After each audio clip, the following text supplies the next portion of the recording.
Hi guys.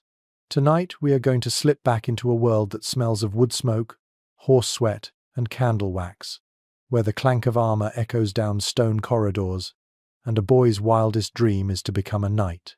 You picture yourself standing outside the weather-darkened walls of a castle, heart pounding, eyes wide, hoping someone inside will one day hand you a sword and call you worthy. The trouble is, you probably won't survive this path. That sounds dramatic, but it's true. Knighthood is expensive, brutal, and sometimes heartbreakingly out of reach. So, before you get comfortable, take a moment to like the video and subscribe, but only if you genuinely enjoy what I do here. I'd love it if you posted your location and your local time down below. I'm always amazed at the thought of us all listening together across continents. Now, dim the lights, and let's begin. You trudge through muddy roads in your mind, gazing up at battlements where armored figures ride past on destriers. Their metal glitters in sunlight. Villagers gape as if saints were crossing the marketplace. For a child, it feels like staring at living legends. That is the dream of knighthood, something larger than life, draped in banners and riddled with stories. Yet when you blink, you remember that beneath the shining armor, there's a man with aching shoulders, debts he can't pay, and perhaps an unfortunate limp from a tournament gone wrong. One widely accepted fact is that the medieval world treated knighthood as the highest mark of status outside royalty itself. Knights were landholders, military elite, and social symbols, all rolled into one. That gave the image immense allure, a magnetic pull on anyone who saw the shimmer of steel crossing the horizon. Children in villages might swing sticks at one another, shouting "Sir something" with pretend bravado. You can almost hear their laughter now, muffled behind the clatter of carts and the bleating of sheep. But the path to that dream was thorny. You imagine yourself as a younger child, maybe clutching a piece of bread hard as stone, staring longingly at the Lord's Hall. If you were not born to a noble family, the odds were slim. Nobility controlled the gates, and a boy of peasant stock might wait a lifetime and still never touch a real sword. And yet, quirky exceptions existed. Legends tell of squires of no famous name who rose on courage alone, knighted on the battlefield when valor could not be ignored. These are the stories whispered around hearth fires, fueling hope that fate might bend the rules for you. As you drift along this memory landscape, think of the contradictions. Knights were meant to embody piety and chivalry, but everyone knew they could also be arrogant, violent, or too fond of gambling. This duality made the dream complicated. To be a knight was to step into a paradox, torn between lofty ideals and the grim reality of war. The very word chivalry promised gentleness, yet the mud-spattered clash of swords suggested otherwise. Historians still argue whether the culture of knighthood was more about real battlefield necessity or about carefully manufactured theatre designed to dazzle the masses. Close your eyes a little and picture the sensory overload, the clink of chainmail as it slides across a soldier's chest, the sour reek of boiled leather, the booming horns summoning men to muster at dawn. Every detail would brand itself into your imagination. Even the dream itself had a smell. Smoky torches, melted tallow, and that sharp tang of iron.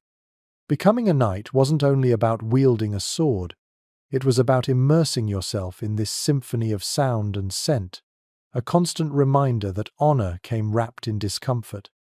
And in this drowsy, reflective moment, you sense how alluring it still feels.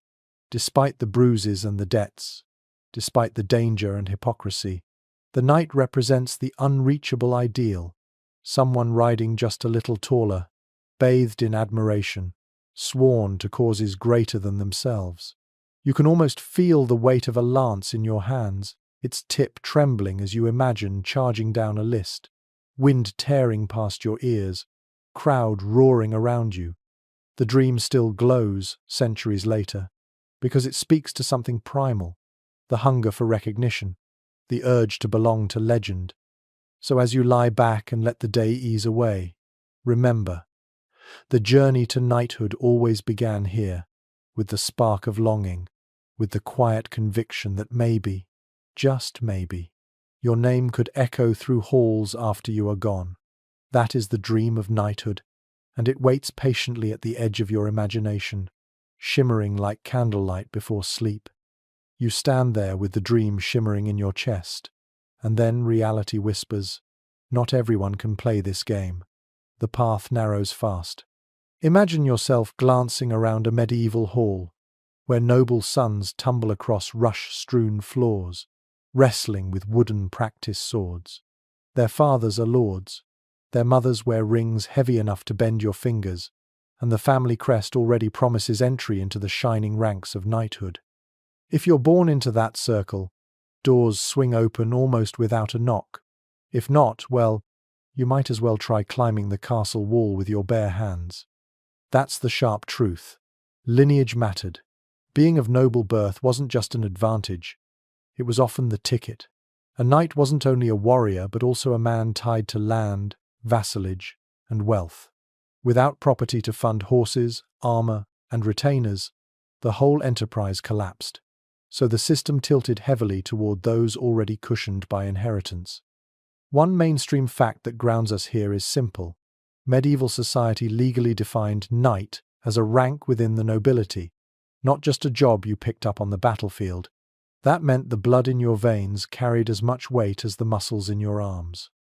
But quirks always crept in through the cracks. Sometimes a lord spotted a promising boy from humbler stock, a servant's son, perhaps who showed unusual skill or loyalty. With a stroke of fortune, that boy might be taken into service, trained as a page, and nudged along the path normally reserved for those with pedigrees. There's even a curious anecdote about William Marshall, later celebrated as one of England's greatest knights, who started life as the younger son of a minor noble family, so poor his father once handed him over as a hostage. He was in essence disposable, and yet by grit and charm he climbed higher than almost anyone, ending as regent of the realm. His story was the medieval version of a lottery ticket, proof that the rigid system occasionally bent. Still, most of the time you'd feel the weight of exclusion. You picture yourself waiting outside a training yard, listening to the thwack of wooden swords and the laughter of boys destined for armor. You clutch your own stick, pretending it's a blade, but you know nobody inside is calling your name. It's a bitter taste, half envy, half longing. And this is where debate swirls among scholars. Some argue knighthood was so tightly wrapped around noble privilege that the occasional low-born knight is more legend than reality.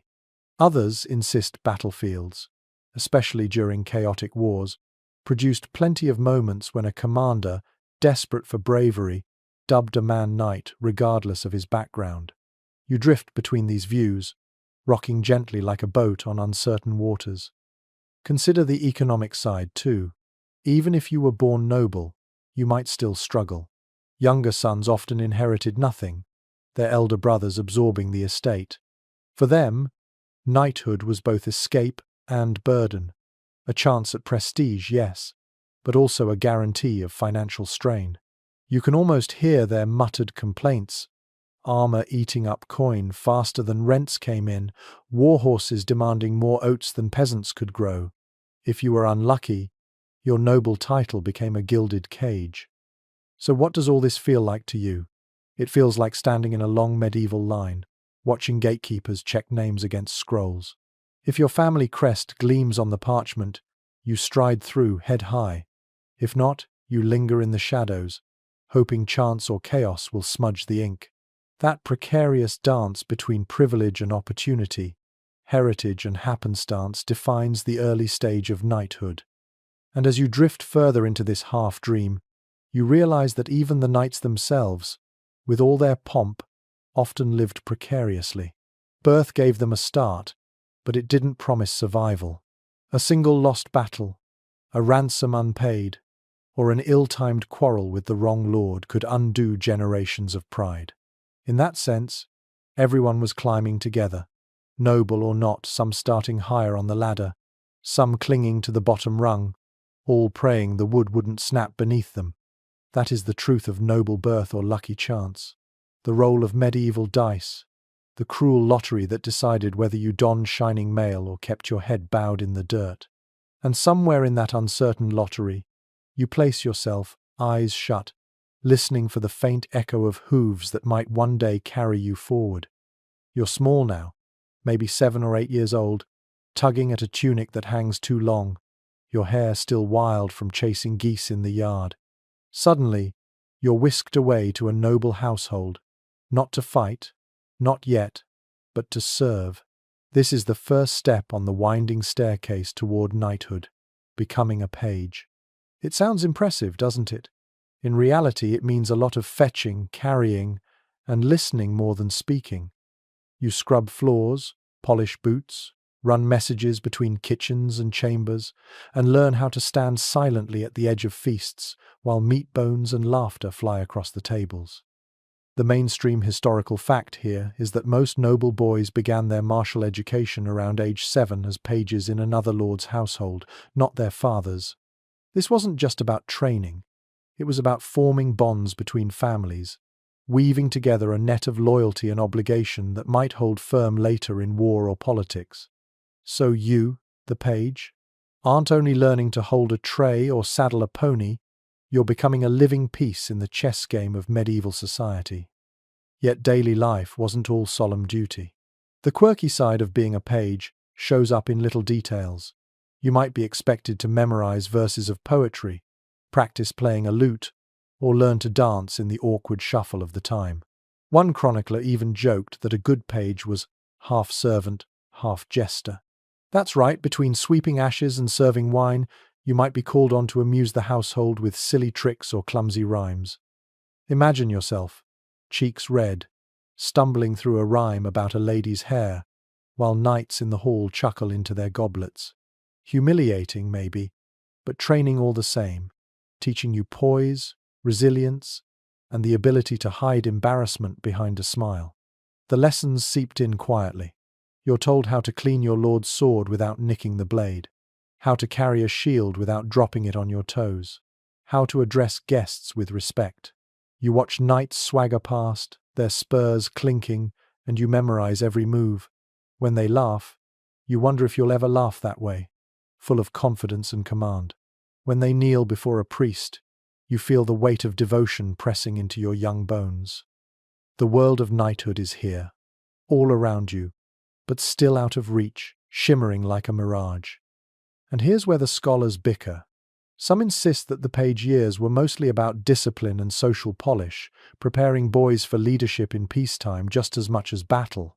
Others argue the martial side was emphasized from the very start. Pages learned to wrestle, hunt, and handle small weapons almost immediately. The truth probably lies somewhere in between. You, meanwhile, are simply tired. Your hands ache from polishing armor. Your stomach rumbles when you carry roast venison past your nose to place it before a lord. You dream of sneaking scraps but know the punishment if caught. Yet there's a rhythm, almost comforting to this stage. Wake with the servants, light fires, muck out stables, listen to priests chanting in the chapel. The scents linger in your memory. Damp rushes on the floor, beeswax candles dripping down wooden holders, sweat from knights returning after hunting boar. And sometimes rarely you're rewarded with a kind word, a pat on the shoulder, a whisper that you've done well. Those tiny sparks keep the dream alive, glowing faintly as you fall asleep on a straw mattress at night. Occasionally, you're even drawn into the stories of the court.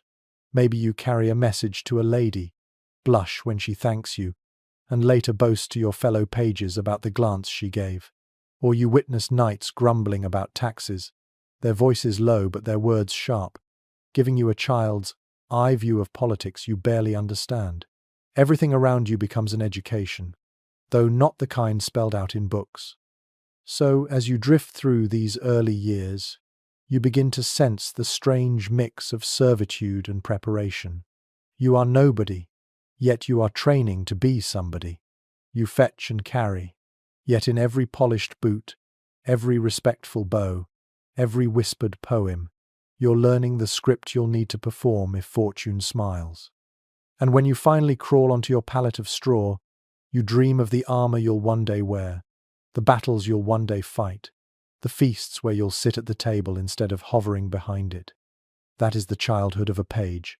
Exhausting, humbling, sometimes humiliating, yet full of hidden seeds that might one day sprout into the steel-clad form of a knight. You roll onto your side, eyes heavy, feeling the echoes of clattering dishes and hushed chapel prayers as they settle into your dreams. You've grown taller now, your legs stronger, your shoulders broadening from years of chores and mock practice. One morning, a gruff steward tosses you a bridle and points toward the stable. This is where your next ordeal begins, learning to master the horse. To be a knight without knowing how to ride would be like trying to be a sailor who can't swim. You stumble at first, fumbling with straps and buckles, the animal's hot breath fogging in the morning air, and you wonder how on earth this creature is supposed to become your partner in battle. The straightforward historical fact is that horsemanship sat at the very heart of knighthood. The very word chivalry comes from the old French chevalerie, rooted in cheval, meaning horse. Knights weren't simply men with swords, they were defined by their ability to fight on horseback. Without a war horse, you were just another infantryman, and nobody sang songs about those. But here's the quirky bit. Young squires often began their equestrian lessons on mules or ponies, not the mighty destriers painted in romantic tales. Imagine your disappointment when you're told to practice balance and reins on a shaggy little animal more stubborn than majestic. And still, these sessions were essential. You learned to grip with your knees, to lean with the animal's rhythm, to guide with the lightest of pulls. You probably fell a lot. You hit the dirt, the wind knocked out of you, your tunic coated in mud. Stable boys laughed, and knights shook their heads. Getting back up was part of the training, bruises and all. The sensations are vivid. The leather reins bite into your palms. The animal's smell, half hay, half manure, clings to your clothes. Your thighs burn as you cling for dear life. And every time you tumble, you swear you'll never climb back on, until pride forces you to try again. Slowly, painfully, something clicks. You begin to feel that subtle conversation between rider and horse, that give and take where your weight shifts and the animal responds. It's like learning a new language, one spoken with legs, hands, and breath. Historians continue to debate just how formalized this horse training was. Some argue noble boys received careful, almost scientific instruction in riding schools. Others think it was rougher, more improvisational. Throw the lad on and let him figure it out. Either way, you know the bruises are real, and the stakes even more so, because if you cannot keep your seat in the saddle, you cannot hope to charge into battle with lance lowered and survive. You also glimpse the economic side again. A proper war horse cost a fortune. Feeding, grooming, stabling, all of it devoured silver. Lords sometimes presented squires with less amounts for practice, while reserving the great chargers for seasoned warriors. If you dreamed of one day astride such a beast, you also dreamed of coin enough to keep it fed. Horses were, in many ways, the engines of knighthood, and without one, the gleaming armor and noble title rang hollow. But in your sleepy imagination, you sense the thrill too. You picture yourself riding at dawn, mist curling along a meadow, hooves drumming like distant thunder. You lean low, trusting your mount to carry you forward, the world blurring in speed.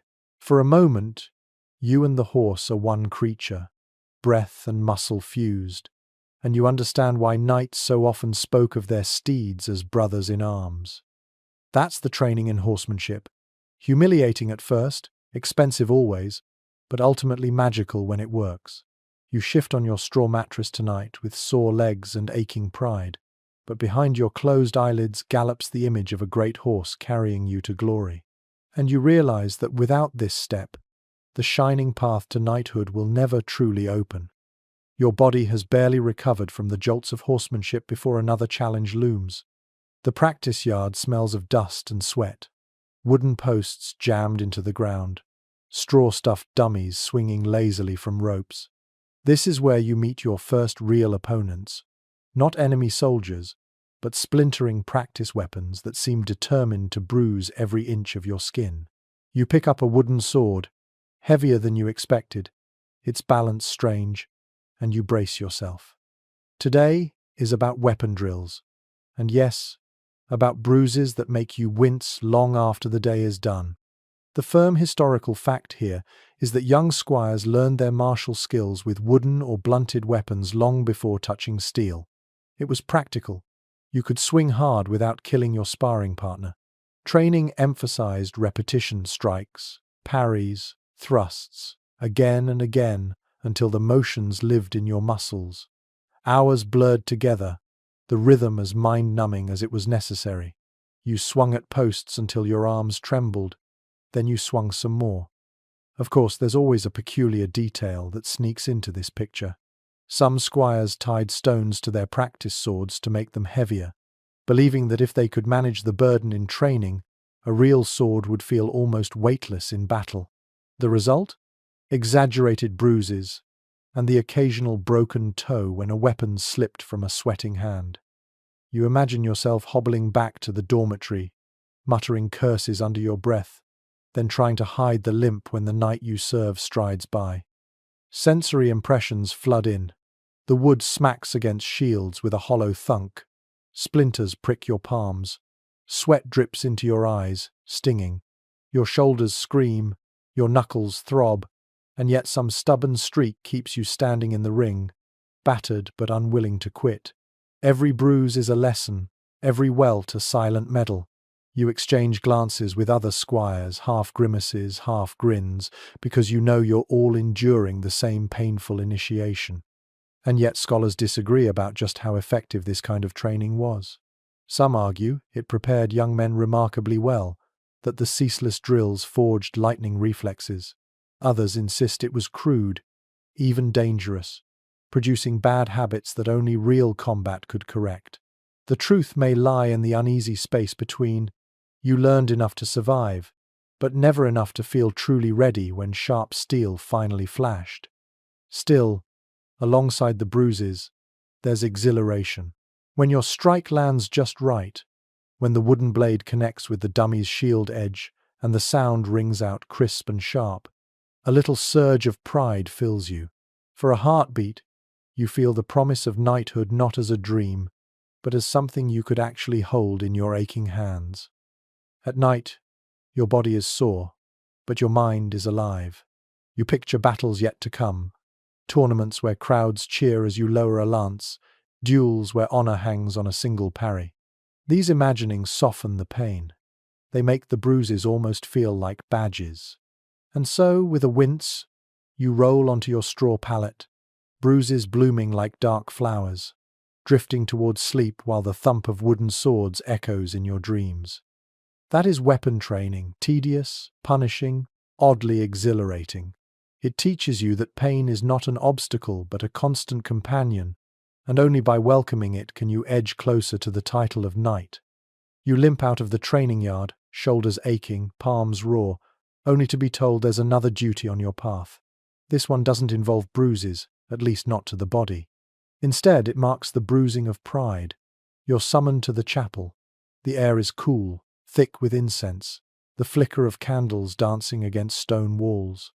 Here the church waits to shape you not with swords but with vows, prayers, and the weight of God's approval. The plain historical fact is that knighthood was never only a military title, it was infused with religion. From the 12th century onward, priests often blessed young men at ceremonies, draping them in white garments symbolizing purity, sprinkling them with holy water, and reminding them that their swords were not merely tools of war, but symbols of divine justice. The knight's oath was meant to serve both earthly lord and heavenly lord. You feel the gravity of that when the priest looks into your eyes and intones words that sound like commands from heaven itself. Of course, religion in daily training had its oddities. One quirky detail recorded in chronicles tells of squires being expected to spend an entire night before their dubbing vigil in prayer, kneeling or standing without sleep. In practice, many dozed off, heads bobbing, trying to look pious even as exhaustion dragged them under. You imagine yourself there, candlelight flickering, knees screaming in pain, eyelids drooping, only to jerk awake when the priest coughs suspiciously. half devotion, half sheer endurance. The chapel is full of sensations that feel so different from the practice yard. Instead of sweat and dust, you smell frankincense and beeswax. Instead of bruises, you feel the sting of humility as you bow and cross yourself. Yet here, too, the discipline cuts deep. You're reminded that a knight isn't free to chase personal glory alone. You're bound to ideals bigger than yourself. Mercy, protection of the weak, defense of the church, all wrapped around you like a cloak, even if reality doesn't always live up to the words. Historians debate the sincerity of this religious role. Some say knights genuinely internalized their spiritual duties, shaping Europe's wars and politics through devotion. Others argue it was propaganda, crafted by clerics to tame a violent warrior class by dressing them in holy robes.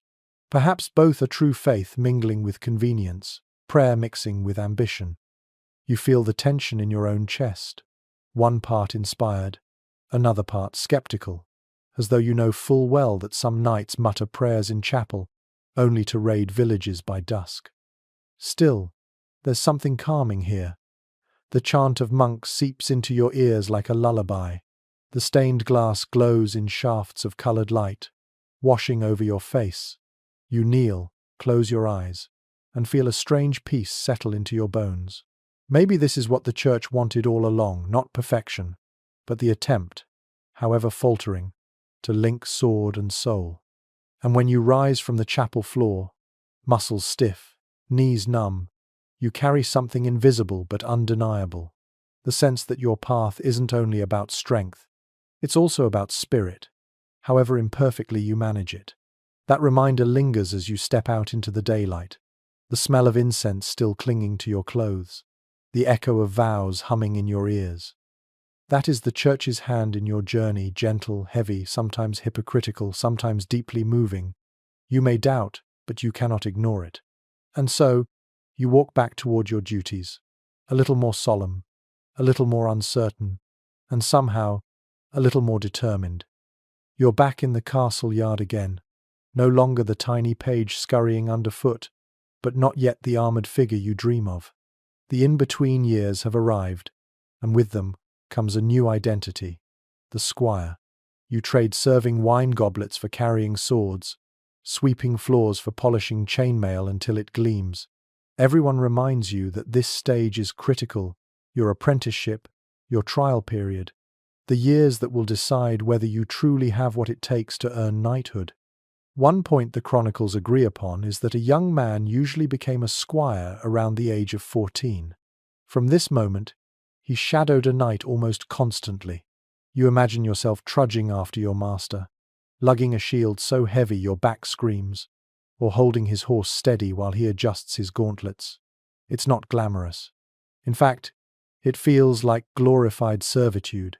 Yet these duties, menial as they seem, are lessons disguised in sweat.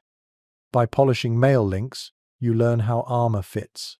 By tightening saddle straps, you understand the importance of balance. Every task is training in disguise. But the role of the squire had its stranger sides. Accounts tell us that squires often had to warm their lord's bed in winter by lying in it first, a duty not nearly as noble as wielding a sword. Some were ordered to carry chamber pots, others to run errands through town at ungodly hours, still others to stand guard outside doors all night while their knight feasted inside. You picture yourself yawning in a drafty corridor, listening to laughter and clinking goblets through oak doors, your stomach empty and your feet numb. There's something almost comical about the contrast. One day, you're expected to defend the realm. Today, you're scrubbing mud from boots. Still, this was apprenticeship at its most immersive. You learned by proximity, absorbing skills like a sponge soaking up spilled wine. You saw how knights greeted lords, how they bowed to ladies, how they tightened helmets before a joust. Every gesture was a rehearsal for your future. You practiced swordplay more seriously now, with steel blades under watchful eyes. You drilled with lances, sometimes aiming at the quintain, a rotating arm with a shield on one side and a weighted bag on the other. Miss the shield, and the bag whacked you squarely in the back. It was humiliating, bruising, and effective. Contemporary historians are divided about just how much martial training squires truly received. Some argue they were almost full-fledged fighters by this stage, riding into combat with their lords and serving as backup. Others think many squires were kept mostly on chores, seeing real battle only rarely until formally knighted. The evidence doesn't settle neatly. You're left with two possibilities. Either you gained crucial combat experience young, or you endured endless drudgery and waited impatiently for the real test. Either way, the path wound forward. The sensory world of a squire was intense. Imagine the metallic tang of polish on your fingers after hours cleaning mail, the clatter of hooves as you jog beside your knight's destrier, lungs burning to keep up, the sting of sweat running into your eyes while you adjust a cumbersome helm. You may even sneak a sip of the wine you're delivering, hoping nobody notices. Little acts of rebellion colored the monotony, because honestly, how long can anyone endure without a bit of mischief? Squires were also expected to join their knights at tournaments. You might hold spare weapons at the edge of the field, or drag your battered master away when he fell. If you were lucky, he let you enter minor contests, facing other squires in mock battles. The crowd didn't cheer as loudly for you, but your heart raced all the same. One misplaced step, one poorly timed swing, and you were sprawled in the dirt, ears ringing, pride dented. And yet, these little defeats were necessary. They taught resilience, persistence, the art of grinning through embarrassment. Oddly enough, squires also learned a softer side of knightly life. They were instructed in courtly manners how to carve meat at a feast, how to bow correctly, how to compliment a lady's gown without sounding like a fool. You picture yourself stammering through a greeting, cheeks hot, while your fellow squires snicker from behind the benches.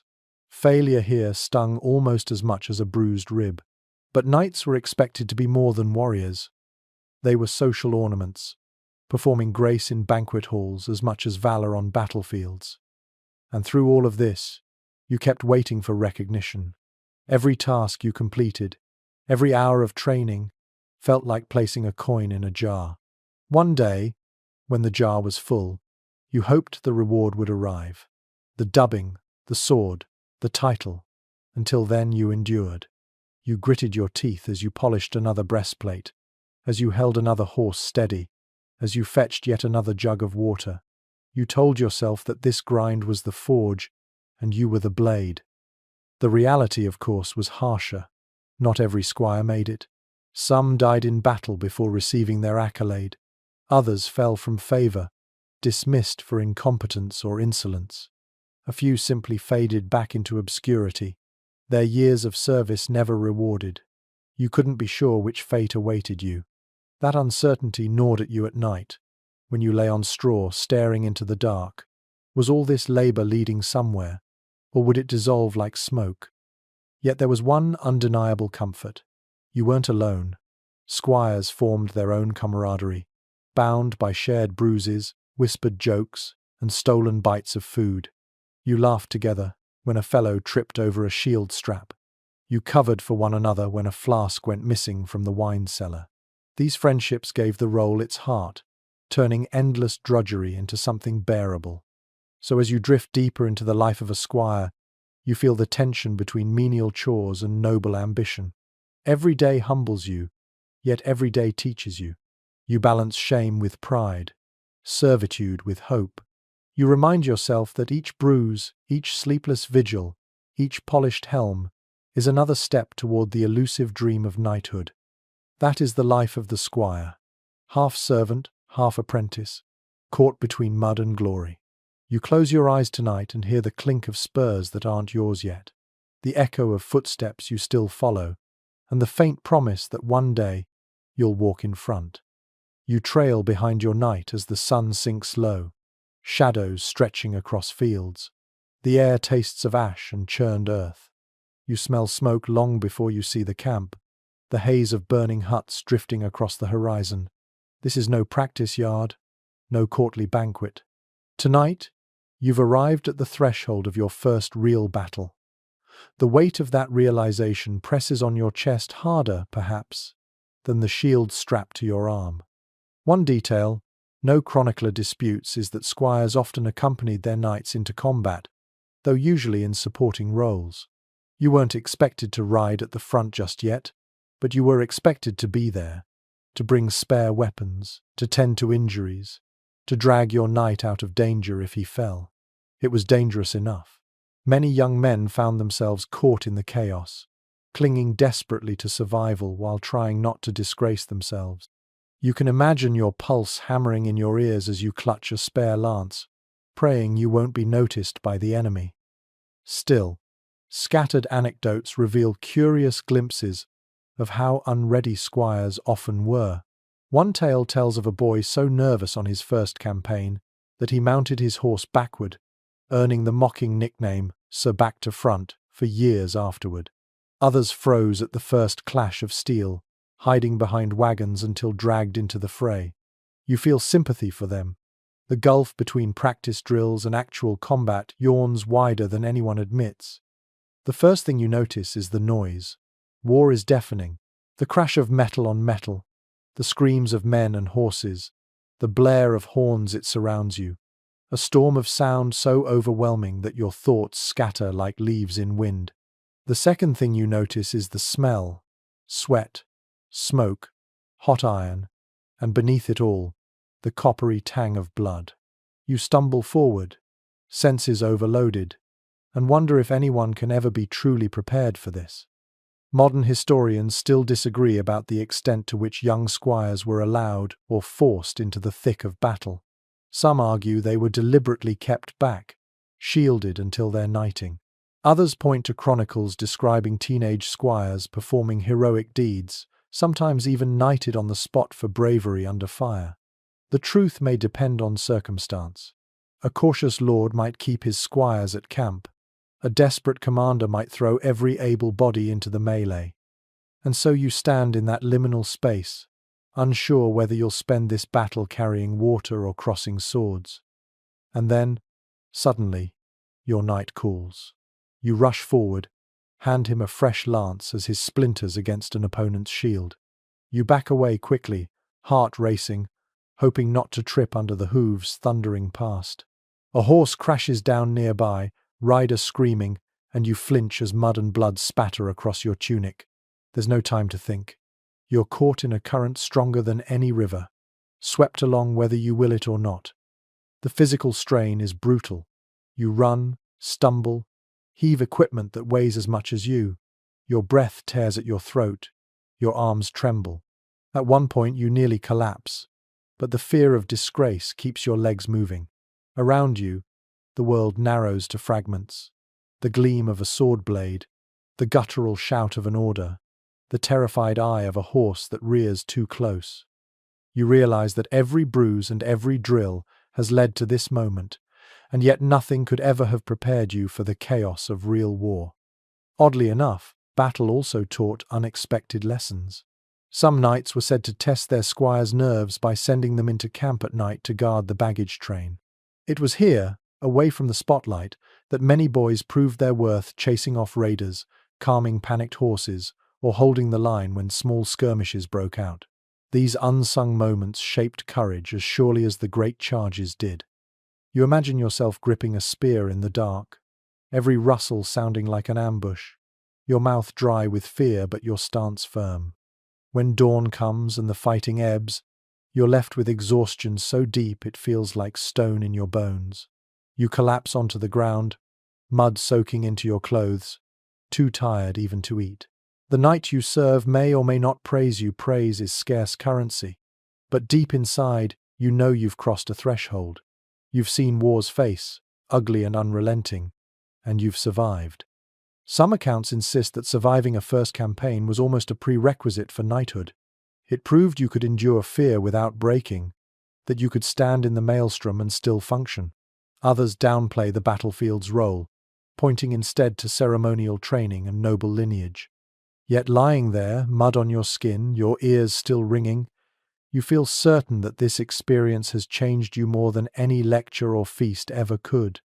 You remember the absurd little details too, the way your boots filled with water when you stepped in a ditch, The way a fellow squire cracked an awful joke mid-battle just to stop himself from crying. The way your stomach growled embarrassingly loud during a lull in fighting. These human fragments anchor the memory, keeping it from dissolving into an abstract blur of swords and banners. As night falls again, you curl into a blanket that smells of smoke, your body trembling with fatigue. You've passed through fire, and though the road ahead is still long, you feel older, heavier, more certain of your path. The dream of knighthood is no longer just about shining armor or courtly songs. It's about endurance. It's about fear, faced and survived. That is your first taste of battle. Bewildering, brutal, unforgettable.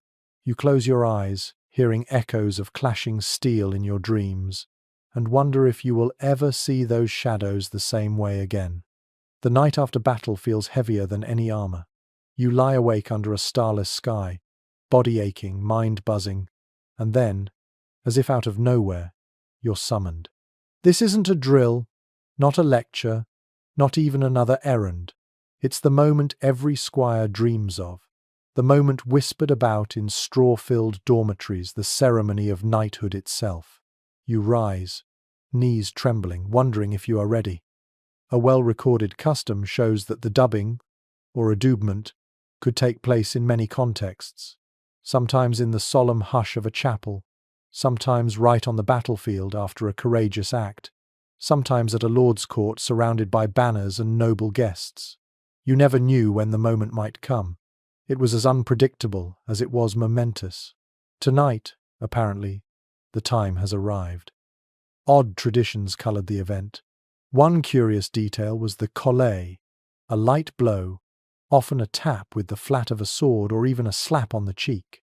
It symbolized the last time you should accept a strike without defending yourself. Imagine standing there, heart-pounding, when suddenly your lord gives you a sharp smack across the face. Not exactly the glamorous vision you carried as a boy polishing boots, but the sting, embarrassing as it was, stayed with you forever. The sensory details flood in as you picture the hall. Torches hiss against the walls, their smoke curling upward. The floor is cool beneath your knees as you kneel. You can smell the faint sweetness of beeswax candles mingling with the tang of metal from nearby weapons. A hush settles across the gathered crowd. Then your knight, or perhaps your lord, raises his sword and lowers it toward you. The flat blade brushes your shoulder, left, then right. The words fall heavy, promises of loyalty, honor, defense of the weak, service to God and sovereign. Some historians emphasize the religious intensity of these rituals, insisting that they were almost mini-ordinations, turning knights into warrior monks of sorts. Others downplay that, suggesting many dubbings were rushed, practical affairs barely more than a formal nod before battle resumed. The truth, as usual, seems to sit somewhere in the middle. You, kneeling there, don't have time to pass the debate. You only feel the weight of the moment, the sense that your life has pivoted on its axis. You rise slowly, awkwardly, your knees stiff, your new spurs glinting in the torchlight. You're handed a sword, its hilt wrapped in leather, heavier than any wooden blade you practiced with. The leather smells sharp, almost spicy, new and intimidating. This weapon is yours now, not borrowed, not handed back after practice, but bound to you by oath. The weight presses into your palm, a reminder that dreams have turned to responsibility. And there are human details too, ones not always captured in chronicles. Fellow squires might nudge each other, whispering jokes, mocking your red cheeks or shaky voice. Nobles in the audience might glance at one another, wondering if you'll live up to the promise. Somewhere in the shadows, a servant might roll their eyes, muttering that you still can't fasten your armor properly. The solemnity of the moment mingles with the ordinary humor of life, reminding you that no ritual ever erases humanity. Sometimes, the dubbing included new clothes, perhaps a white tunic for purity, a red robe for the blood you must be ready to spill, and a black cloak for the mortality awaiting you. The symbolism clung like a second skin. You could almost feel the future woven into the fabric. These garments whispered of triumph and doom in equal measure. Afterward came the feast. Tables groaned under roasted meats, bread still warm from ovens, and goblets brimming with spiced wine. You sat higher than you ever had before, no longer at the servants' end but among knights. The air was thick with laughter, song, and the occasional belch. You tried to eat without shaking, to drink without spilling, to smile without looking terrified. This was your welcome, your initiation into a brotherhood that stretched across Europe, woven of steel, blood, and vows. But inside, you knew it wasn't over. This was only the beginning. The tapping of the sword, the spurs strapped to your heels, the oaths mouthed in a smoky hall. These were symbols, not guarantees. The real test still lay ahead. Could you live the ideals you had sworn? Could you balance faith with ferocity, loyalty with survival, honor with the temptations of power? Your eyelids grow heavy now as the feast blurs. You feel the heat of the fire, hear the crack of logs collapsing into embers. Somewhere in the distance, a minstrel plucks at a lute, singing of heroes long past. You tilt your head back, half listening, half drifting, and realize you have joined the ranks of those very heroes, at least in name. That is the dubbing ceremony, part ritual, part theatre, part life, altering transformation. You lie down tonight not just as a servant, not just as an apprentice, but as a knight. And as your dreams gather, the memory of that sword's weight on your shoulder lingers, heavy and inescapable. The echoes of the dubbing ceremony still hum in your ears, but the next morning, reality hits you in the ribs. You are a knight now, at least by name, but being a knight is not only about vows and spurs, it's about equipment, and equipment costs coin, and coin is never enough. The dream, it turns out, has a heavy price tag. Contemporary accounts leave no doubt. Arming oneself as a knight was staggeringly expensive. A full suit of mail could take months of labor to craft and cost as much as a peasant family's farm. A properly bred warhorse, tall, muscular, trained to charge without flinching, was worth more than a small village. Add to that a lance, a sword, a dagger, a shield painted with your heraldry, and you begin to understand why only the wealthy, or those backed by wealthy patrons, could pursue this path. You feel your stomach knot as you calculate, realizing each piece of gear weighs as much on your purse as it does on your body. Yet the picture isn't only grim. There are odd details tucked in the margins of history. Some squires, unable to afford proper armor, practiced in stitched leather padded with horsehair, or even bundles of reeds. There are stories of men borrowing mismatched gear, one knight clanking into battle with greaves that belonged to 3 different owners, his shield painted hastily the night before with cheap dye.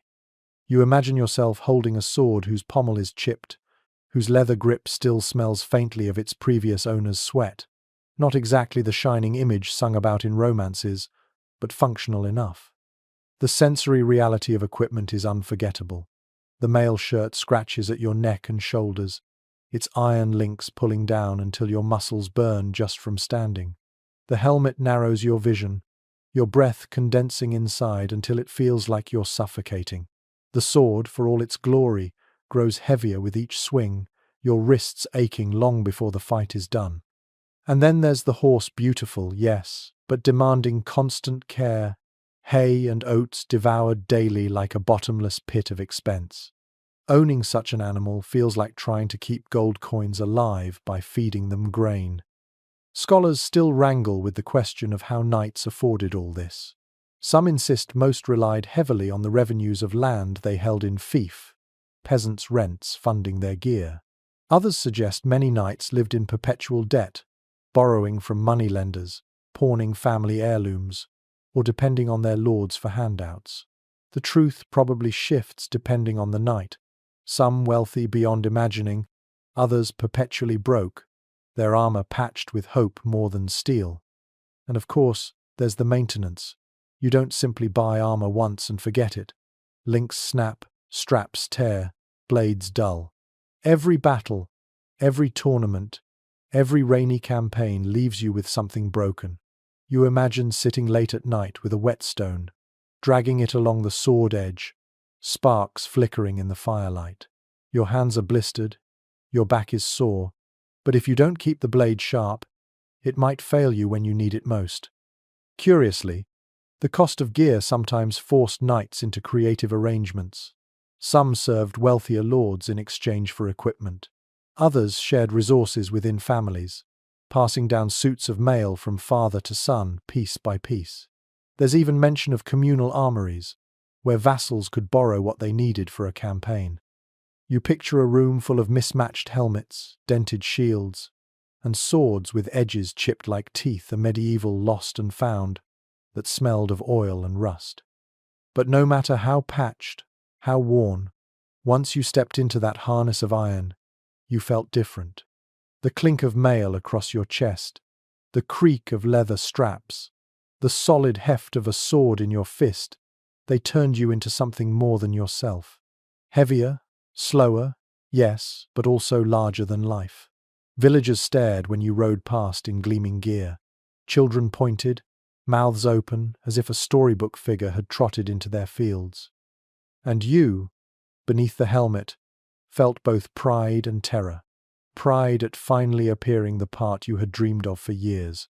Terror at knowing that if you failed in battle, the very expense of your armor could become your coffin, because if you fell, enemies would strip it from your corpse and sell it before your body even cooled. So tonight, as you ease the armor off piece by piece, your muscles sigh in relief. You stack the sword carefully by your bedroll, shield propped nearby, horse tethered close. You know you must guard these things as fiercely as your own life, for without them you are no knight at all.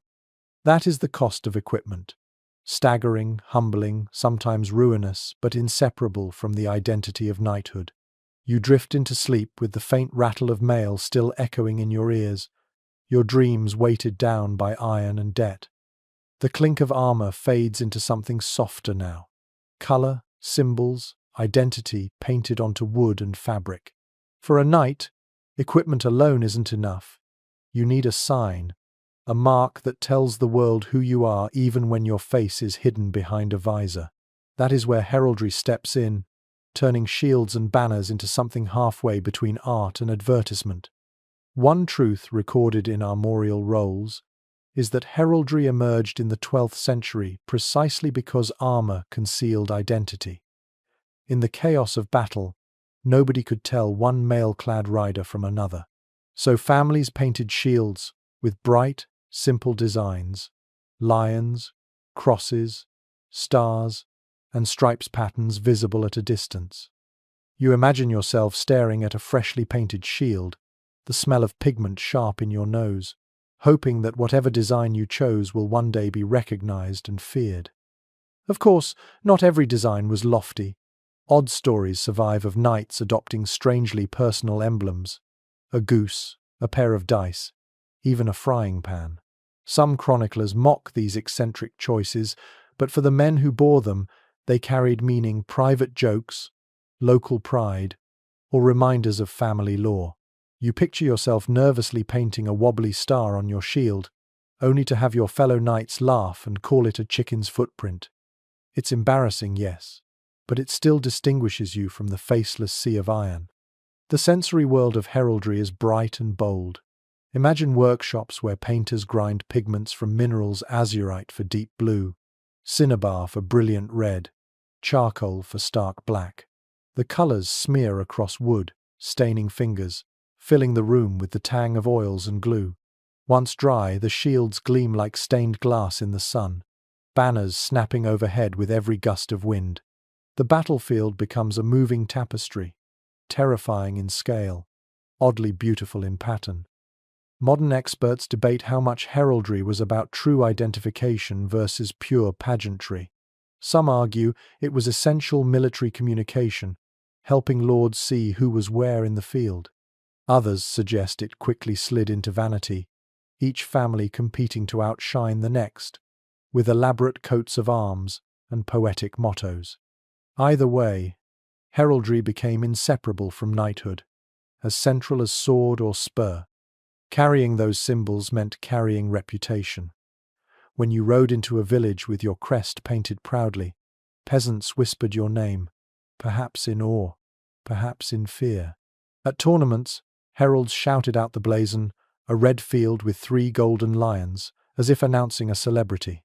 You picture yourself lifting your shield high, cheeks warming as strangers cheer or boo, your symbol fluttering like an announcement of who you are before you even lower your lance.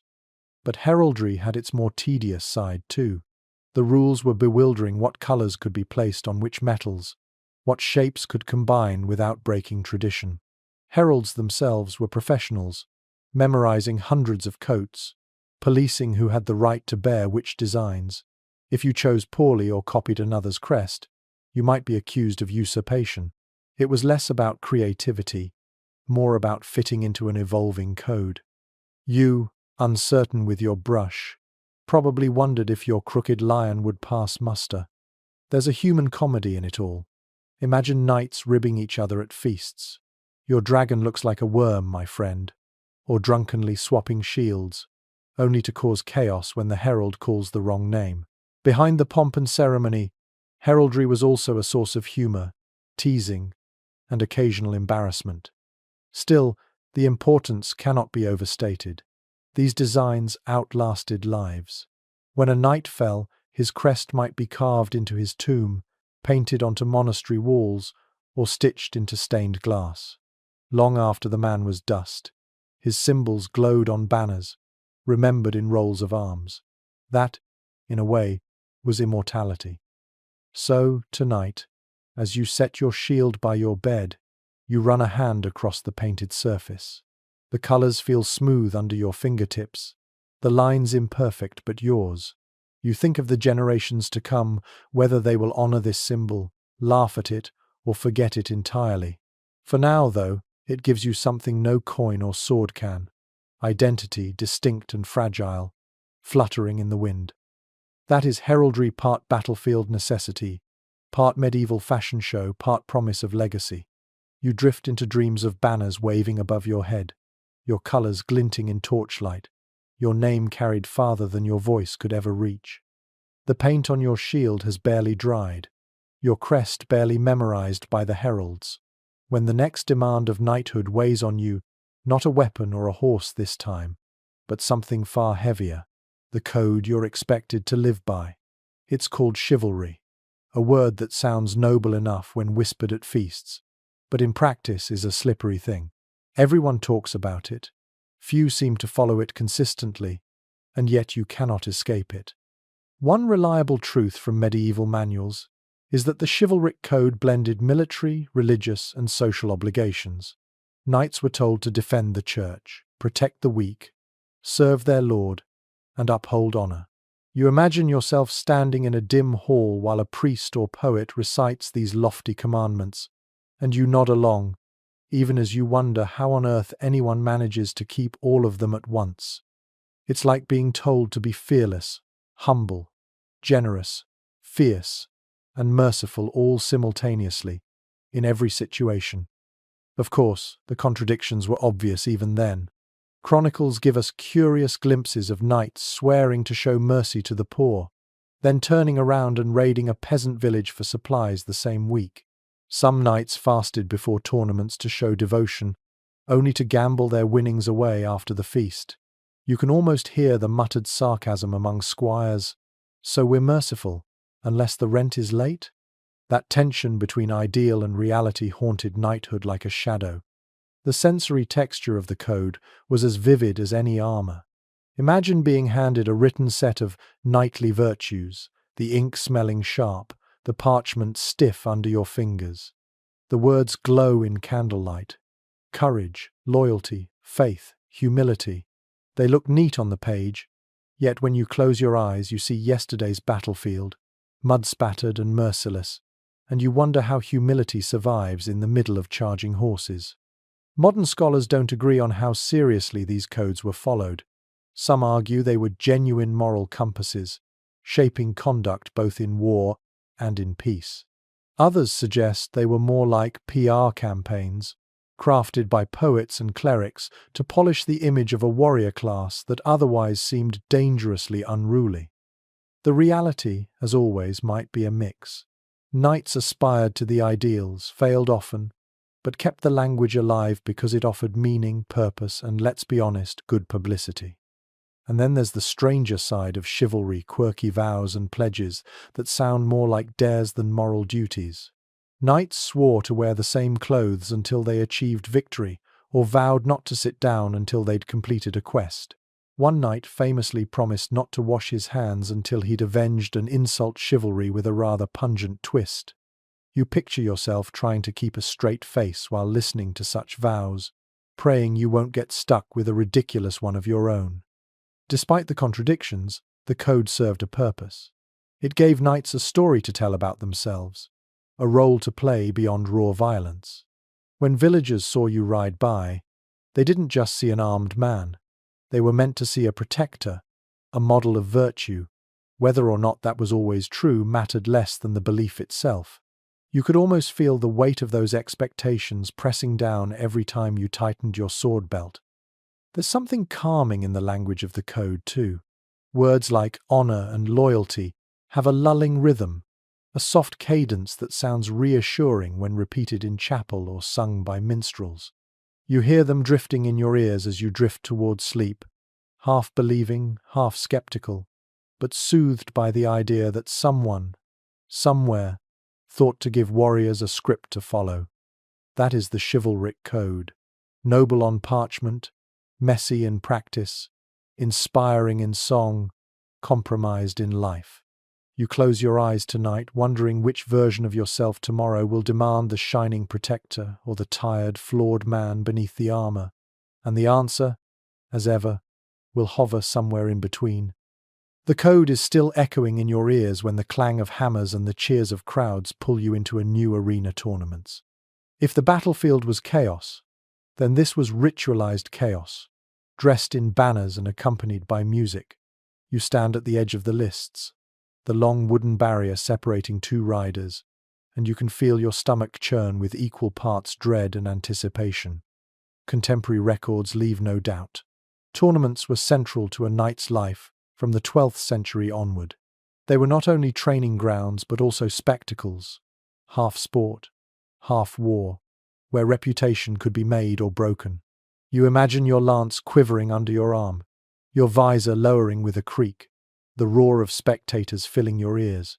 A single gallop forward might bring triumph, or it might end with you sprawled in the dust, dignity dented, ribs bruised. And yet tournaments carried quirks as colourful as their banners. One chronicler tells of a knight who showed up late to the joust, his armour half buckled, still chewing a piece of roast chicken. Another report describes squires sneaking wine into the stables so their masters could drink for courage, only to wobble unsteadily in the saddle. You laugh to yourself, imagining a knight tilting down the lists, hiccuping between shouts of, "For honour!" It's ridiculous, but somehow very human. The sensory storm of a tournament was unforgettable. Trumpets blared, hooves thundered, the wooden tilt splintered when lances shattered. The smell of trampled grass and sweating horses mingled with roasted meat from nearby feasting tents. You felt every impact vibrate through your bones, the lance jarring your arm, the armor ringing like a bell when struck. Even as you gasp for air under your helmet, you hear the crowd surge with noise, gasps, laughter, cheers as though your fate is a public game. Scholars remain divided on whether tournaments were primarily training or primarily theatre. Some argue they sharpened real combat skills, giving knights a safer venue to practice charges and melee. Others point out that tournaments often devolved into reckless brawls, more about prestige and prize money than meaningful preparation. You can sense both sides of the argument as you tighten your grip on the reins. Yes, you are practicing, but you're also performing, hoping your crest and courage will win admiration as much as skill. Beyond jousting, tournaments often included full melees, groups of knights charging at one another across fields, fighting in teams until exhaustion won. These melees could grow so violent that deaths were common, armor dented, bones broken. Imagine yourself trapped in a swirl of dust and iron, swinging wildly at anything that moves, praying not to be crushed beneath hooves. For all their pageantry, tournaments reminded you that violence was never far beneath the surface. Still, tournaments also served as networking events.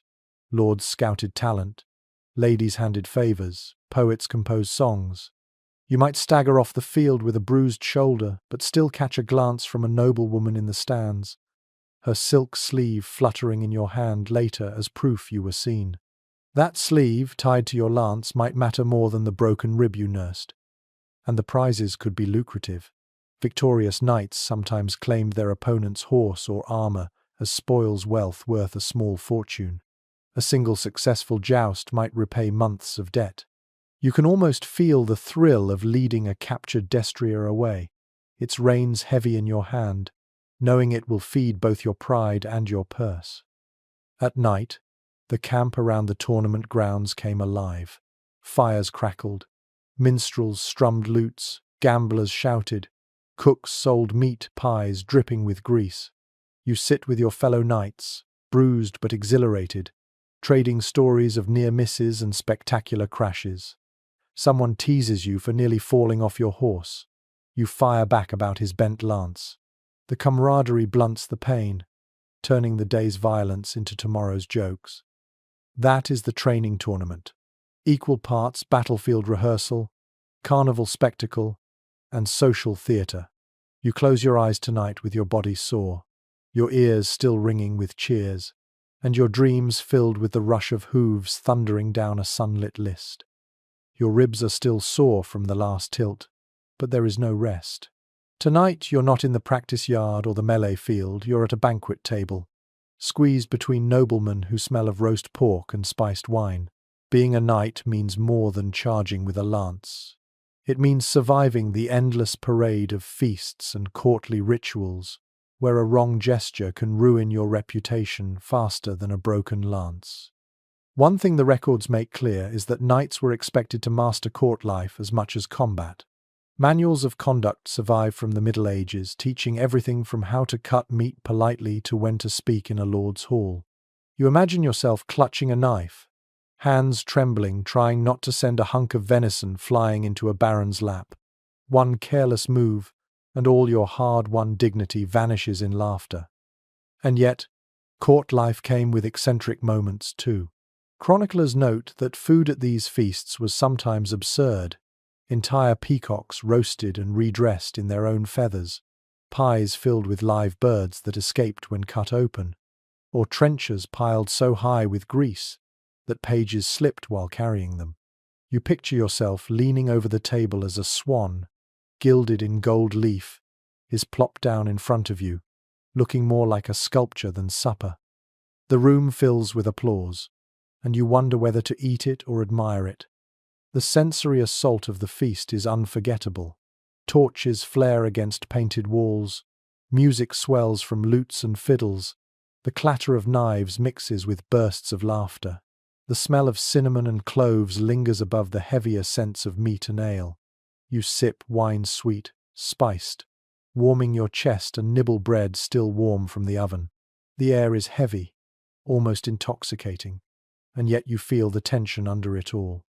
Every word, every gesture, every laugh at the wrong moment is watched, weighed, remembered. Scholars continue to puzzle over the true purpose of these gatherings. Were they celebrations of fellowship, reinforcing bonds between warriors? Or were they carefully staged performances where lords displayed wealth and knights competed for favor? The surviving evidence suggests both. For you, sitting stiffly on a bench, it feels like a test less dangerous than battle, perhaps, but no less nerve-wracking. And of course, the feast was where politics happened. Deals whispered between bites, alliances sealed with toasts, rivalries sharpened over goblets of wine. You imagine leaning closer as your lord exchanges quiet words with another baron, your role not to speak but to listen, to remember. Later your knight may question you. Did you hear what he promised? The banquet hall is not only a stage for manners, but a battlefield of influence. Its weapons subtler, but its stakes just as high. Amid the gravity, there's humour too. Perhaps you laugh as a drunken knight slumps into his trenches, or wince when a minstrel's song goes flat. Perhaps you catch yourself staring too long at a noblewoman across the table, cheeks heating as she catches your eye. These small embarrassments humanize the grandeur, making it less of a painting and more of a living, breathing mess. At the end of the night, you're full, slightly tipsy, and exhausted. Your spurs jingle as you rise, trying not to stumble on the rushes covering the floor. You step out into the cool night air, the hall's music fading behind you. The stars above seem sharper, cleaner, as though reminding you that beyond all the performance, the real world remains vast and indifferent. That is feasting and court life, equal parts delight and danger, where your knife skills mattered as much as your swordsmanship, and where reputations were made not only in dust but in candlelight. You lie down tonight with the taste of wine still lingering, your dreams a blur of laughter, music, and the glitter of torches across silver goblets. The feast is over, but the music echoes in your head as you wander the torchlit corridors. Somewhere between the banquets and the battles, you stumble upon a different expectation of knighthood one whispered in poems, sung by minstrels, and embroidered into the sleeves of noble ladies. It's the ideal of courtly love, that strange mixture of romance, ritual, and performance that knights were supposed to master almost as carefully as swordplay. Documents of the time leave little doubt. A knight's reputation was shaped not only by his prowess in war, but also by his service to a lady. This didn't always mean marriage. In fact, it often didn't. It was about devotion, symbolic gestures, public declarations of admiration that tied a knight's honor to a woman's favor.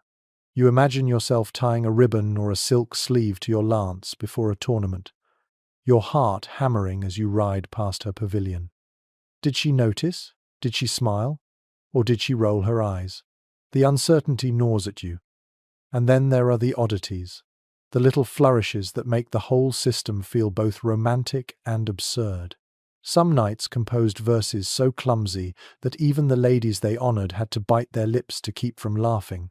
One story tells of a young warrior who vowed to eat nothing but what his lady touched, an oath that ended when she teasingly dropped a crust of bread on the ground, daring him to chew it.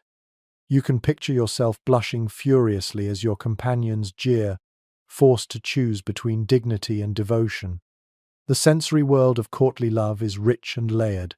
Perfume lingers in the air. Roses, lavender, spiced oils brought from far-off lands.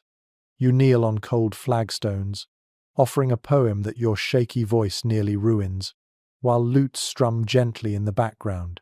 The hall is bright with tapestries, each woven with scenes of knights kneeling before queens, the images blurring into the reality you now try awkwardly to imitate. Your palms sweat more holding a lady's hand than they ever did gripping a sword hilt. Modern scholars disagree on just how widespread or sincere this whole system of love service really was. Some argue it was a real cultural phenomenon, shaping behavior across Europe. Others think it was mostly a literary construct, exaggerated by poets and troubadours to entertain courts hungry for drama. For you, standing there with your heart in your throat, it doesn't matter which side is right. The expectation is real, whether born of poetry or practice. And of course, the politics of romance were as sharp as any lance. Devotion to the right lady might bring you patronage, opportunities, protection. Choose unwisely, or let whispers of impropriety grow too loud, and you could find yourself disgraced, mocked, even punished. You imagine the sting of scandal spreading faster than wildfire. One awkward glance twisted into rumor, one clumsy poem turned into gossip repeated in every hall. Still, there's a sweetness too, the warmth of a smile when you least expect it, the rustle of silk as she moves past you in the hall, the thrill of carrying her token, however small, into battle, convincing yourself it makes you braver. You ride harder, fight fiercer, because somewhere, someone might be watching, and even if they are not, you believe that they might. By the end of the night, your armor feels lighter, your debts less crushing, your bruises less painful, all because of a gesture, a word, a ribbon tied to your lance. You lie on your straw mattress hearing the faint echo of a troubadour's song, and in your half-dreaming mind, you see her sleeve fluttering like a banner above you. That is love and lady service. Equal parts performance and passion. Absurd and touching. Fleeting and unforgettable. It reminds you that knights weren't only judged by how they fought, but by how they loved, or at least how convincingly they pretended to. The silk ribbon is still tied to your lance in memory when another duty tugs at you, one not to a lady, not to a lord, but to heaven itself. A knight, you are told, is not complete without piety. Service of the sword must be balanced by service of the soul. And so, you find yourself lacing worn boots at dawn, preparing for pilgrimage. One reliable reality preserved in chronicles is that many knights were expected, at least once in their lives, to journey to a holy site. It might be a nearby shrine of a local saint, or it might be something grander. Santiago de Compostela in Spain, Canterbury in England, or even Jerusalem itself. The journey tested endurance as surely as battle did, and its symbolism mattered deeply. You imagine trudging along a muddy road, staff in hand, armor left behind, your knees stiff, your heart murmuring prayers with each step. The oddities of these journeys make them strangely vivid. Some knights, eager to prove their devotion, walked barefoot for hundreds of miles. Others carried heavy chains as penance, clanking like prisoners with every step. There's even a tale of one who vowed not to shave until he reached Rome, arriving wild-haired and bearded, more hermit than warrior. You picture yourself stumbling into a village, feet blistered, face sunburned, smelling worse than the horses you once groomed, and yet holding your head high because your suffering was proof of devotion. The sensory impressions of pilgrimage are different from war or court. The air smells of dust, wild herbs crushed beneath your boots, the faint sweetness of roadside chapels where incense lingers. Bells toll as you pass through towns, voices rising in a dozen dialects, bread baking in ovens that tempt your empty stomach. At night, you curl on a hard floor in a crowded inn, the snores of strangers mixing with the creak of the rafters. It is not glamorous, but it carries its own rhythm, step after step, prayer after prayer. Scholars continue to debate the sincerity of knightly piety. Some insist that knights truly believed these pilgrimages cleansed their sins and bound them closer to God. Others suspect it was often theatre, a way to display holiness publicly while enjoying the travel and prestige of the journey. Either way, the effect was real. Returning from pilgrimage marked you as devout, a knight not only of the sword but of the spirit. And pilgrimages often carried political undertones. A lord might sponsor his vassal's trip as a sign of piety for the whole household. Kings sometimes undertook grand journeys to display their humility. Even your choice of destination could speak volumes: Santiago to honor Spain, Canterbury to please the English crown, Rome to show obedience to the Pope. Your blistered feet became political statements as much as spiritual ones. Strangely, the hardships themselves became points of pride. You swapped stories with other pilgrims: how far you'd walked without food, how many times you'd slept on bare earth, how many relics you'd kissed along the way. The scars and calluses felt like invisible medals.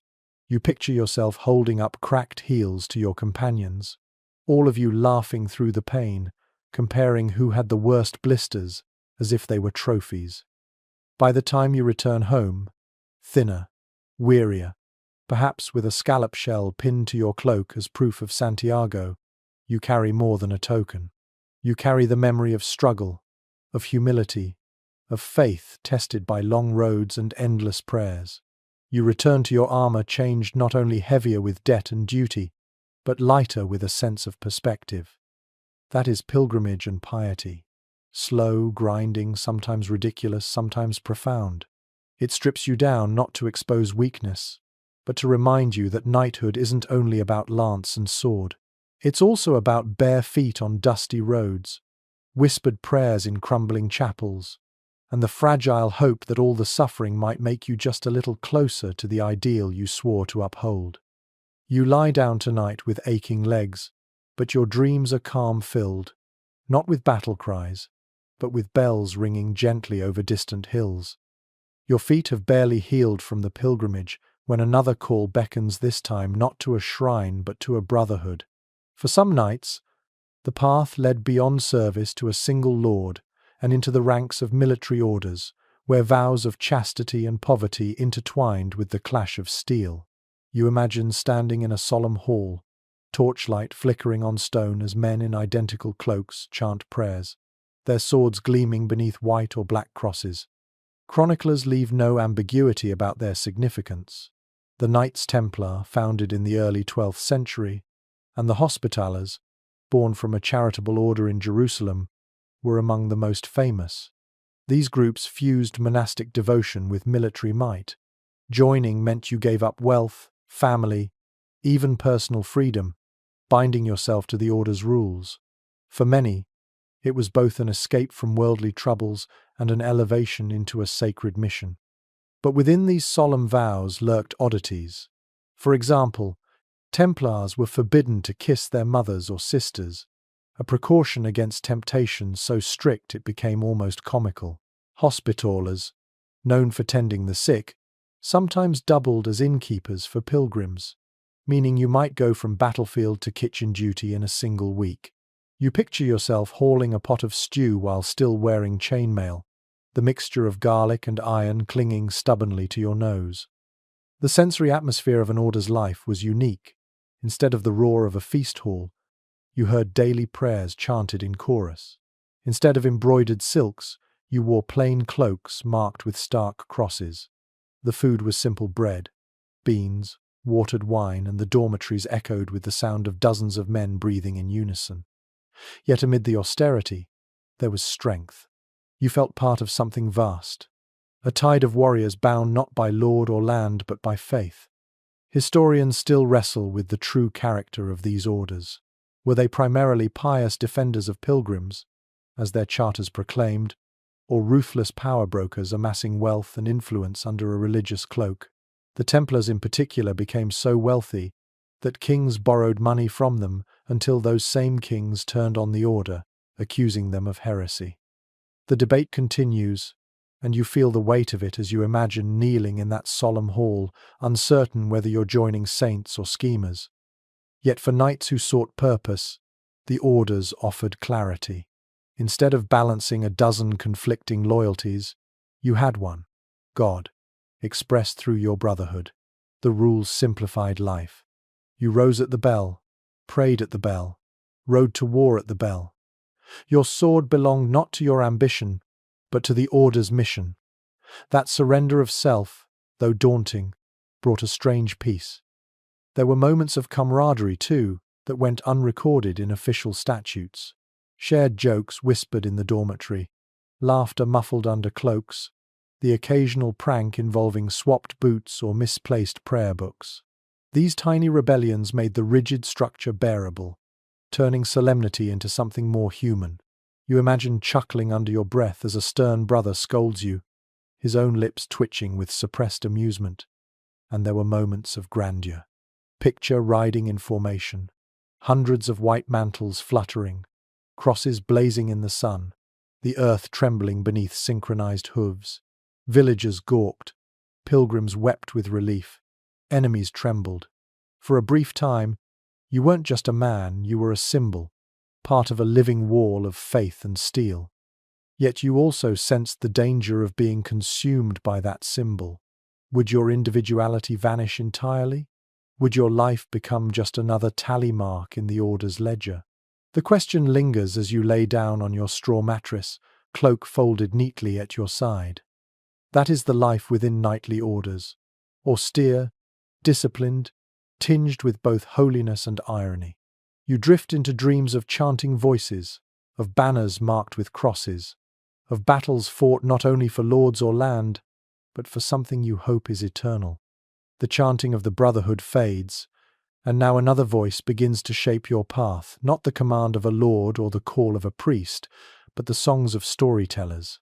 You hear it in the marketplace, in the echoing halls of castles, in the soft strum of a lute beneath a torch. Knights, it turns out, are not only made on battlefields and in chapels, they are also invented in literature, reshaped into legends more dazzling than any reality could bear. Contemporary manuscripts leave no doubt. The 12th and 13th centuries saw an explosion of romances, tales of Arthur and his round table, Roland and his horn, Tristan and his doomed love. These stories gave knights scripts to follow, ideals to imitate. You picture yourself leaning close to the fire while a bard sings of Sir Lancelot's bravery, your chest swelling with pride and envy. The story tells you who you are supposed to be, even if the mirror shows someone far muddier and more exhausted. The quirks of these tales are hard not to smile at. Some knights slayed dragons so improbably large you wonder whether the poet had ever even seen a lizard. Others wooed ladies with speeches so syrupy that real-life knights must have groaned trying to imitate them. You imagine yourself scribbling a clumsy verse. Your hair is like, wheat? Then tossing the parchment in despair because the minstrel at court just made everyone swoon with lines about golden tresses outshining dawn. The sensory world of literature is softer, dreamier. The smell of vellum pages, ink still fresh. The sound of a bard's voice, rising and falling with practiced rhythm, mingling with the crackle of logs. You hear children sigh with delight. Noble women clasp their hands, and even grizzled warriors lean closer, eyes glinting with longing for a life more glamorous than the one they live. The hall feels warmer, brighter, gilded by imagination. Modern scholars remain divided about just how much influence these stories truly wielded.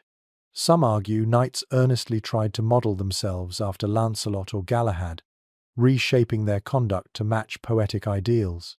Others claim the opposite, that literature exaggerated wildly, creating fantasies no real knight ever bothered to chase. The truth, as usual, likely lies between.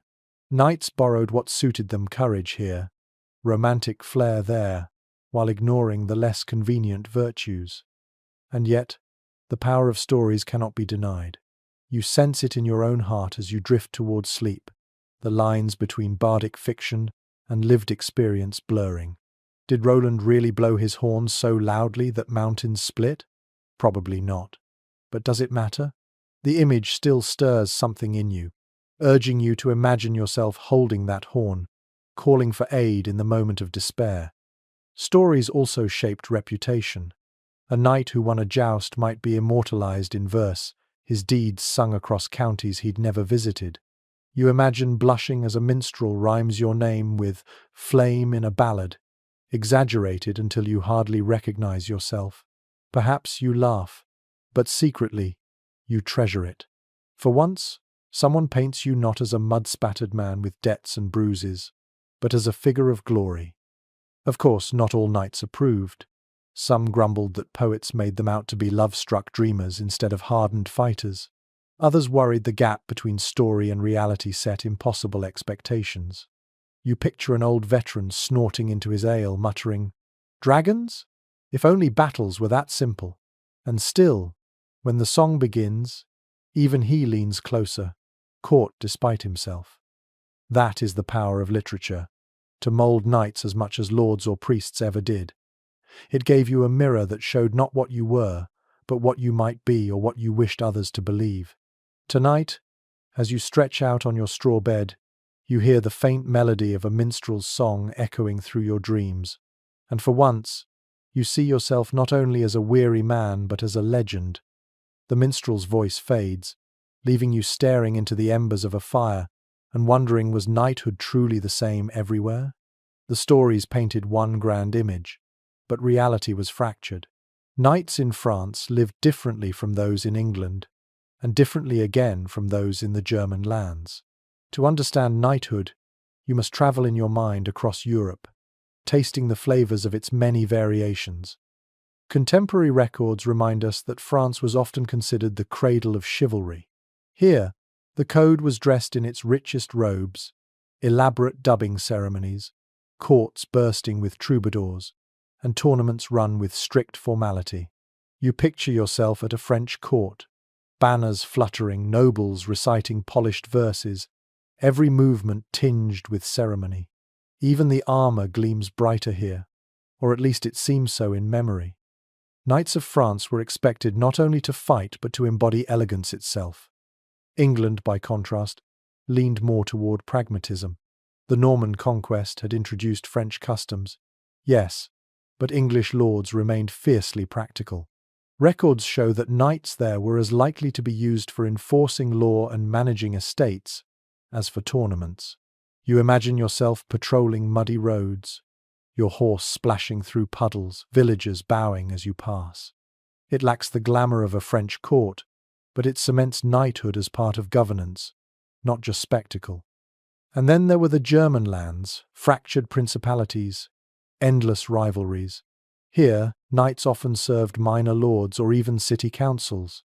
Their loyalty spread thin across shifting allegiances. The chronicles speak of endless feuds, castle sieges between neighbors, violence that seemed less about noble ideals and more about raw survival. You picture yourself on a rocky hillside, staring at yet another half-built fortress, your sword feeling more like a tool of debt collection than a holy instrument. Yet across these regions, quirks cropped up that made each flavor unique. In France, knights sometimes swore oaths tied to extravagant quests, vowing not to cut their hair until they'd achieved some daring feat. In England, local ballads poked fun at knights who couldn't manage their lands, painting them as laughable as tax collectors. In the German territories, you find tales of robber knights, men of noble blood who turned to outright banditry, charging tolls on bridges or raiding merchants until their reputations soured. You can almost hear travelers muttering curses at yet another toll gate, another so-called knight demanding coin with a smirk. The sensory world of these differences is striking. In France, the scent of roses and spiced wine drifts through candle-lit halls. In England, the smell of rain-soaked wool cloaks clings to you as you ride patrols. In Germany, smoke from burning farmsteads and the clang of makeshift fortresses fill your nights. Same title, same armor, but the taste of knighthood shifts like dialects on the wind. Modern historians remain divided on which region best embodied true knighthood. Some insist France set the gold standard, its rituals defining the European model. Others argue England's practicality kept knighthood grounded, or that Germany's fractured politics revealed its raw essence. You, listening to their voices in your imagination, suspect they are all right and all wrong at once. Knighthood was never one thing. It was many, overlapping, conflicting, evolving. And yet, wherever you go, the identity of knight carries weight. In a French hall, you are judged by your courtesy. In England, by your ability to serve crown and county. In Germany, by whether you can hold your castle against rivals. The expectations differ, but the gaze is always there, pressing, watching, demanding. So as you drift tonight, you imagine yourself journeying across Europe, each step changing your role slightly. You wear brighter silks in France, sturdier cloaks in England, battered armor in Germany. Each version of yourself is still a knight, and yet each smells, sounds, and feels different. That, perhaps, is the most telling truth. Knighthood was not a single melody but a whole chorus, sometimes harmonious, often discordant, but always unmistakable. You've wandered across France, England, and Germany in your mind, seeing knights shaped by land and politics, but the stories rarely mention another possibility that sometimes knighthood bent its rigid rules far enough to let women step into the saddle. The image is unusual, unexpected, even controversial, but it flickers in the chronicles. Women arming themselves, leading troops, or being honored with the title in exceptional circumstances. One well-documented case is that of Joan of Arc in 15th century France. Though never formally knighted in the conventional sense, she wore armor, carried a banner, and led armies as if she were one of the Brotherhood. Earlier still, accounts from southern France and Catalonia speak of women known as chevaleresses, ladies recognized for service or granted the dignity of the title alongside their husbands. You picture yourself in the crowd as a woman rides past in gleaming mail, whispers rippling through the onlookers half in awe, half in disbelief. The quirks of these exceptions sparkle in memory. In German tales, a woman named Duchess Agnes was said to have donned armor during a siege, rallying defenders when morale faltered. Another account describes noblewomen training with crossbows to defend castles in their husband's absence. And in literature, female knights like Britomart in The Fairy Queen or Bradamante in Italian epics fought and loved with the same passion as their male counterparts. You can almost hear the delighted gasps of listeners as a bard sings of a woman toppling foes with her lance. The sensory impression of such moments is striking. Imagine the hush inside a hall when a lady enters wearing armor, the metallic scent mingling with her perfume. The torchlight glints on steel shaped for a smaller frame, and every eye watches as she fastens a sword belt with hands as steady as any man's. Outside, peasants murmur at the sight of a female figure astride a warhorse, banners streaming behind her in the wind. Researchers today remain divided on just how common such women truly were. Some argue they were rare exceptions, magnified into legend because of their novelty. Others suggest more women took on martial roles than records reveal, their names erased or softened into myth, because scribes found it unsettling. As you lie in the shadows of history, you sense the tug of both arguments. Perhaps there were more armored women than the chronicles admit. Perhaps they were only sparks against the night, but sparks bright enough to leave trails centuries later. And what did these women face?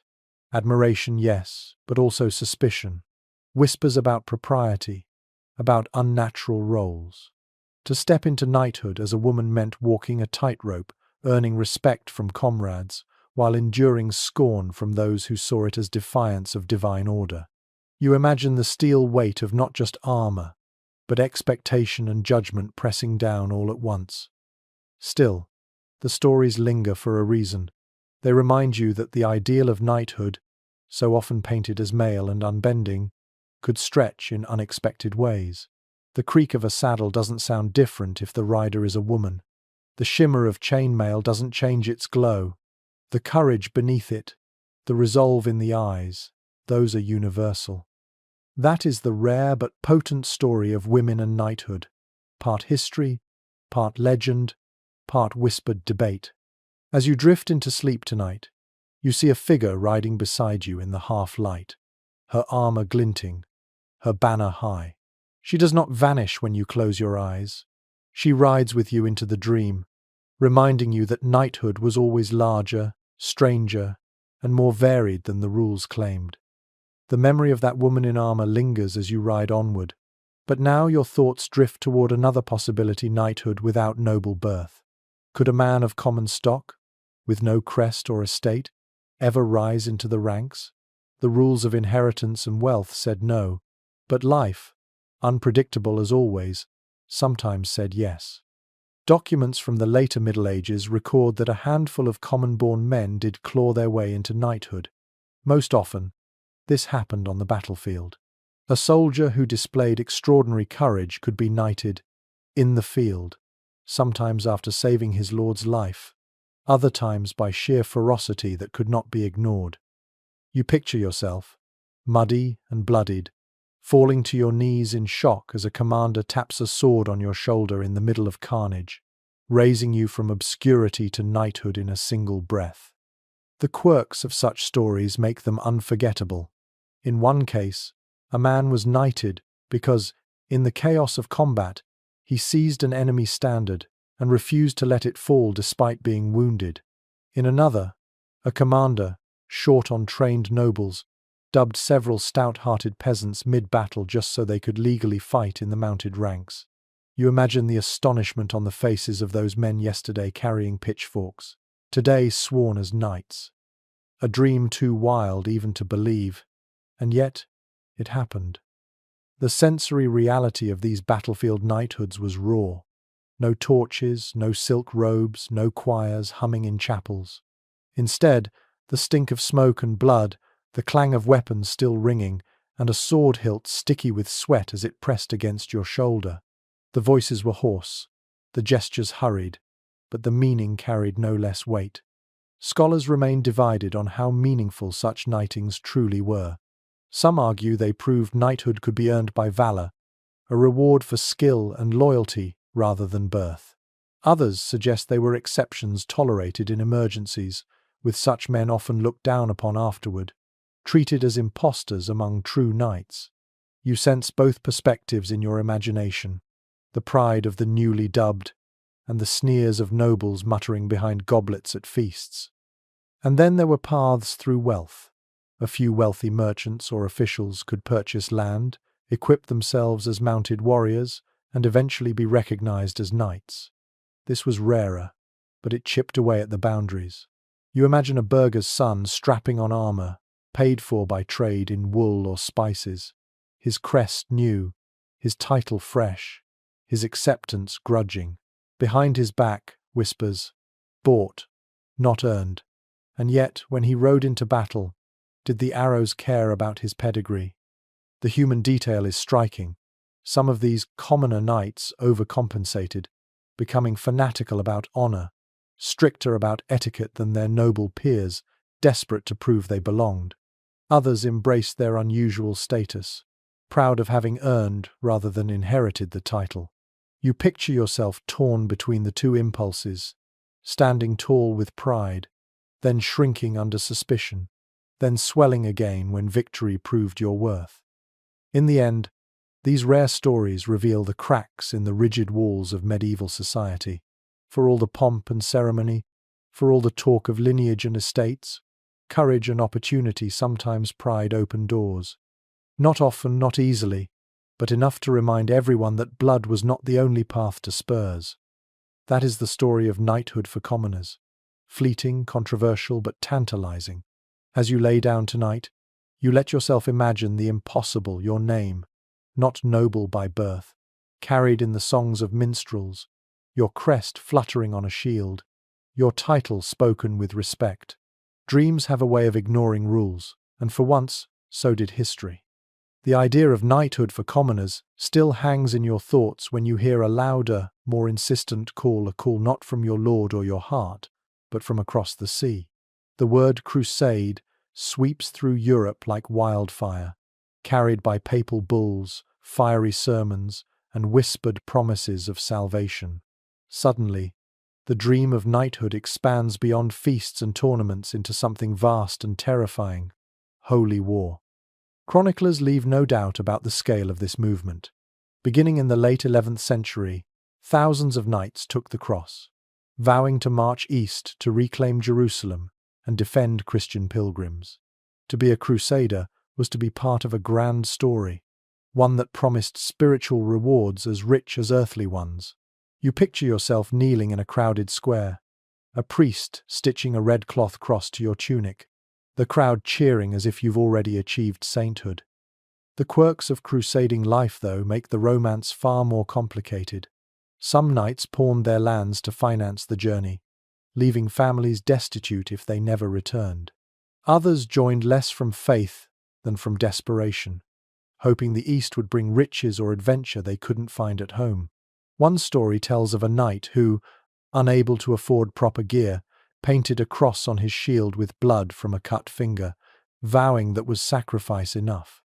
You can almost see him grinning grimly, the crude red mark drying unevenly on wood. The sensory shock of crusading is unforgettable. Imagine stepping off a ship into the blistering heat of the Levant, the air thick with spices you don't recognize, the sun hammering down on your helmet until the metal burns your skin. You smell strange incense in Eastern churches, taste food spiced with cinnamon and cumin instead of salt and garlic. The clash of cultures overwhelms as much as the clash of swords.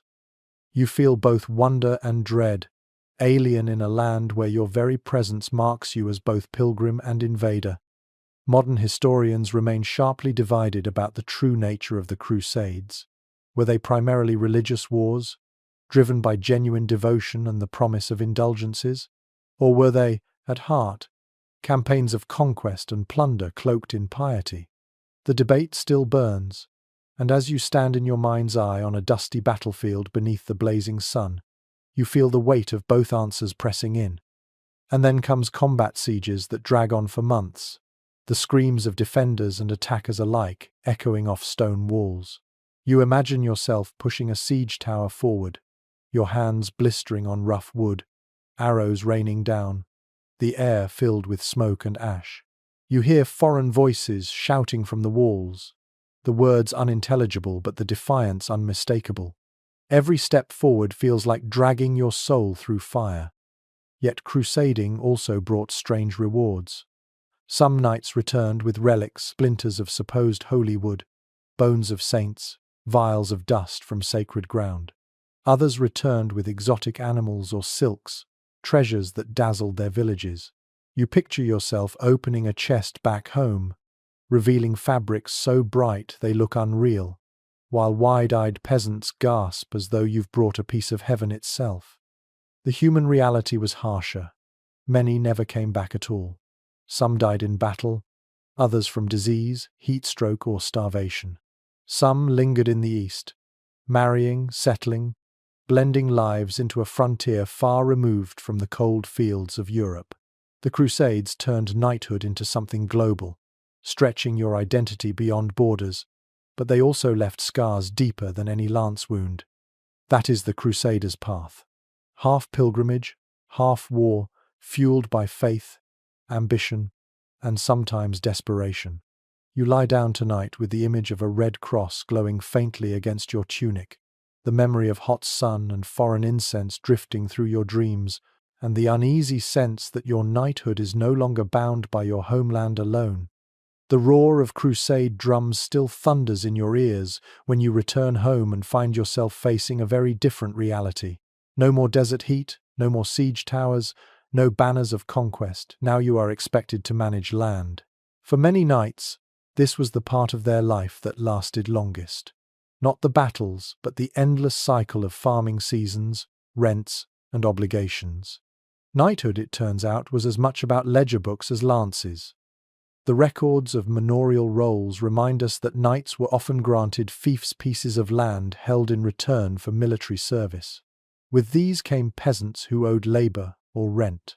You picture yourself trudging through damp fields at dawn, cloak pulled tight, as tenants bow awkwardly, hoping their payments will be enough. Your hand rests on your sword, but the day's battle is not with enemies on horseback, it's with debts, shortages, and grumbling villagers. And then come the oddities. Some knights were so bad at estate management that chroniclers mocked them outright. One tale tells of a knight who spent more on hawks and hounds than his land produced, leaving his peasants destitute. Another speaks of knights trying to demand rent in the form of unusual goods, geese with silver collars, or baskets of fish delivered to the hall on holy days. You chuckle imagining yourself bargaining with a farmer over whether a barrel of ale really equals the annual rent. The sensory impressions here are less glamorous but just as real. The smell of wet earth after ploughing, the creak of barns, the sharp tang of dung in farmyards. Inside the hall, smoke from a hearth fire curls upward, mingling with the sour scent of parchment and ink as you tally rents. Your sword belt digs into your waist as you lean over the table, more bureaucrat than warrior, quill scratching as loudly as any lance against a shield. Historians remain divided on whether knights enjoyed this side of their duties or endured it. Some argue landholding cemented their status, giving them real power and stability. Others suggest many knights found it tedious, longing for tournaments and campaigns, rather than harvest disputes and tax collection. You can sense the truth in both. Some evenings you relish the security of bread and ale from your own stores. Other nights you stare into the fire and ache for the clash of hooves and the rush of banners. But this landlord's role was essential. Without income from fiefs, you couldn't maintain armor, horses, or retainers. The battlefield glamour depended on these muddy fields. Every grain tithed, every chicken delivered, every acre sown kept your knighthood alive. You realize, perhaps with reluctant respect, that peasants' labor was the foundation on which your shining spurs stood. Still, human comedy thrived even here. Picture a surly miller accused of skimming grain, a pig escaping into the hall during rent collection, children snickering as they watch you, the supposedly mighty knight, trip in the mud. These moments punctured pride, but they also made life bearable. They reminded you that knighthood was not constant grandeur but a blend of dignity and absurdity. And sometimes, duty became genuine connection. A kind knight might sponsor repairs to a villager's roof or feast his tenants at Christmas, sharing meat and ale. Bonds grew, grudges softened, and the knight became not only lord but neighbour. You imagine yourself lifting a child onto your horse, her laughter ringing in the cold air, and for a moment your role feels less about command and more about guardianship. That is knighthood as landlord, less sung about, less glamorous, but just as defining. You drift into sleep tonight not with the clang of swords in your ears, but with the lowing of cattle, the rustle of parchment, and the steady heartbeat of the land beneath you, the quiet, stubborn foundation of all your shining dreams.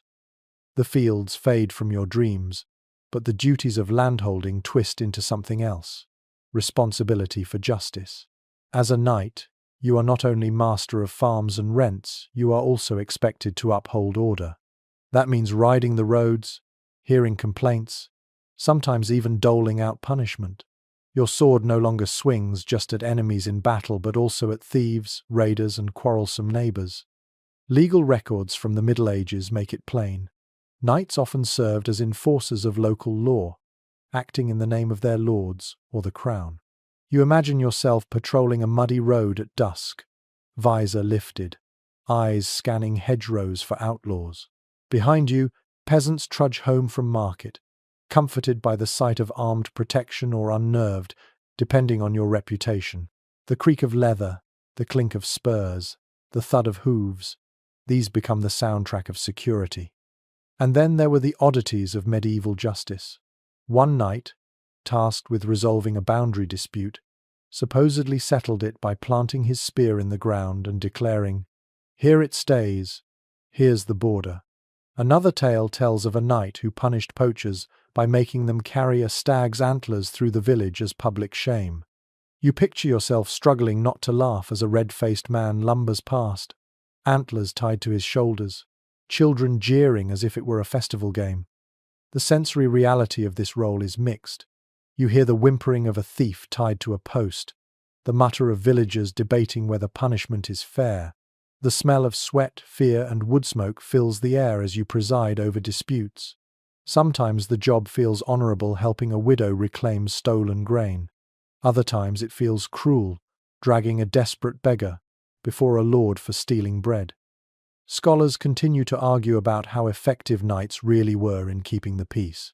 Some claim they acted as stabilizing forces, deterring crime through their presence.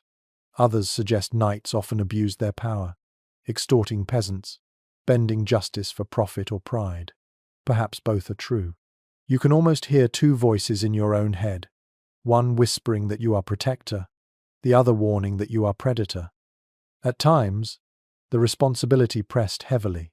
You might be called to escort merchants across bandit-ridden lands, your sword drawn as shadows flicker among trees. You feel the tension of every creak, every rustle, waiting for ambush. Or you might be tasked with suppressing unrest, facing angry villagers who hurl stones while you raise a shield, knowing you are caught between loyalty to your lord and empathy for their hunger. Yet there were lighter moments too. Some patrols ended with nothing more than listening to gossip at taverns, sipping ale while locals spun stories of phantom robbers who never appeared. You imagine yourself leaning back, pretending vigilance, while secretly enjoying the warmth of the hearth and the murmur of voices. In the end, law and order gave knighthood a new dimension. You were not only warrior or landholder, you were judge, guard, sometimes executioner. The role blurred lines, making you both feared and relied upon. Each decision carved a mark in memory. Protect too little, and people curse you. Punish too harshly, and they fear you. That is the knight's duty in law and order. Uneasy, contradictory, vital.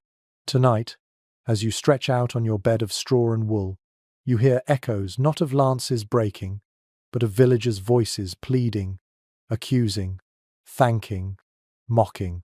The sound lingers, quieter than battle horns but no less haunting. The voices of villagers fade into the distance, replaced by the sound of trumpets once more, but the notes are different now, softer, ceremonial. The great days of tournaments, once raw and dangerous, begin to feel less like training for war and more like theatre. You watch from the sidelines as knights thunder down the lists, but something is changing. The bruises are fewer, the rules stricter, and the audience is larger. The tournament is no longer preparation, it is performance.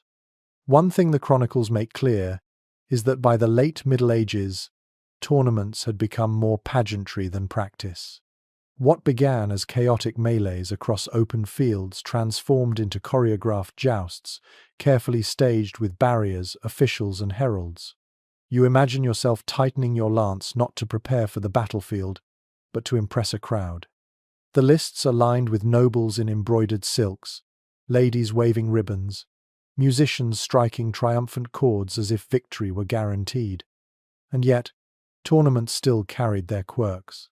In Burgundy, elaborate pas d'armes events grew popular, where a knight would guard a symbolic location, a bridge, a fountain, even a garden, challenging all comers until he was unhorsed or exhausted. In one famous case, a knight swore to defend a tree of shields, where challengers hung their crests before attempting combat. You picture yourself leaning on your lance beneath the branches, sweat trickling down your neck as you wait for yet another opponent, secretly praying the sun will set before another challenger arrives. The sensory details of these later tournaments leaned more toward theatre than blood. Trumpets blared more often than war cries. Silk banners snapped in the wind, carrying the smell of perfume and roasting meats from nearby feasting tents. The thud of hooves was still there, yes, but it was muffled by the laughter of spectators and the polite applause of courts. You felt yourself less a soldier, more an actor, performing a role written centuries earlier by poets and minstrels.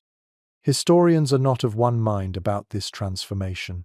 Some argue that these safe tournaments helped preserve chivalry in an age when real war was changing, keeping alive the rituals of honor even as cannons began to roar. Others claim the events were hollow, more spectacle than substance, distracting knights from their fading military relevance. You, sitting in the saddle at the edge of the lists, sense both truths. It is glorious to hear your name called by the herald, yet unsettling to know that your skills might matter less on the next battlefield than they do in the applause of the crowd. Still, tournaments remained central to knightly identity. Winning a joust brought not just prestige, but sometimes wealth gifts from nobles, even horses or armor seized as prizes. And for the young, it was still a chance to prove themselves. You imagine the nervous flutter in your stomach as you line up across from an opponent, lance lowered, crowd holding its breath.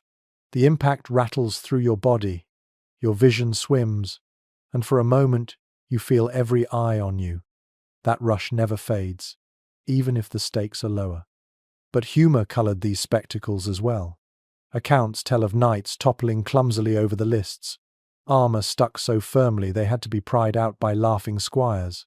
One story describes a nobleman so rotund his armor split at the seams mid-joust, leaving him sputtering like a boiled sausage before an amused audience.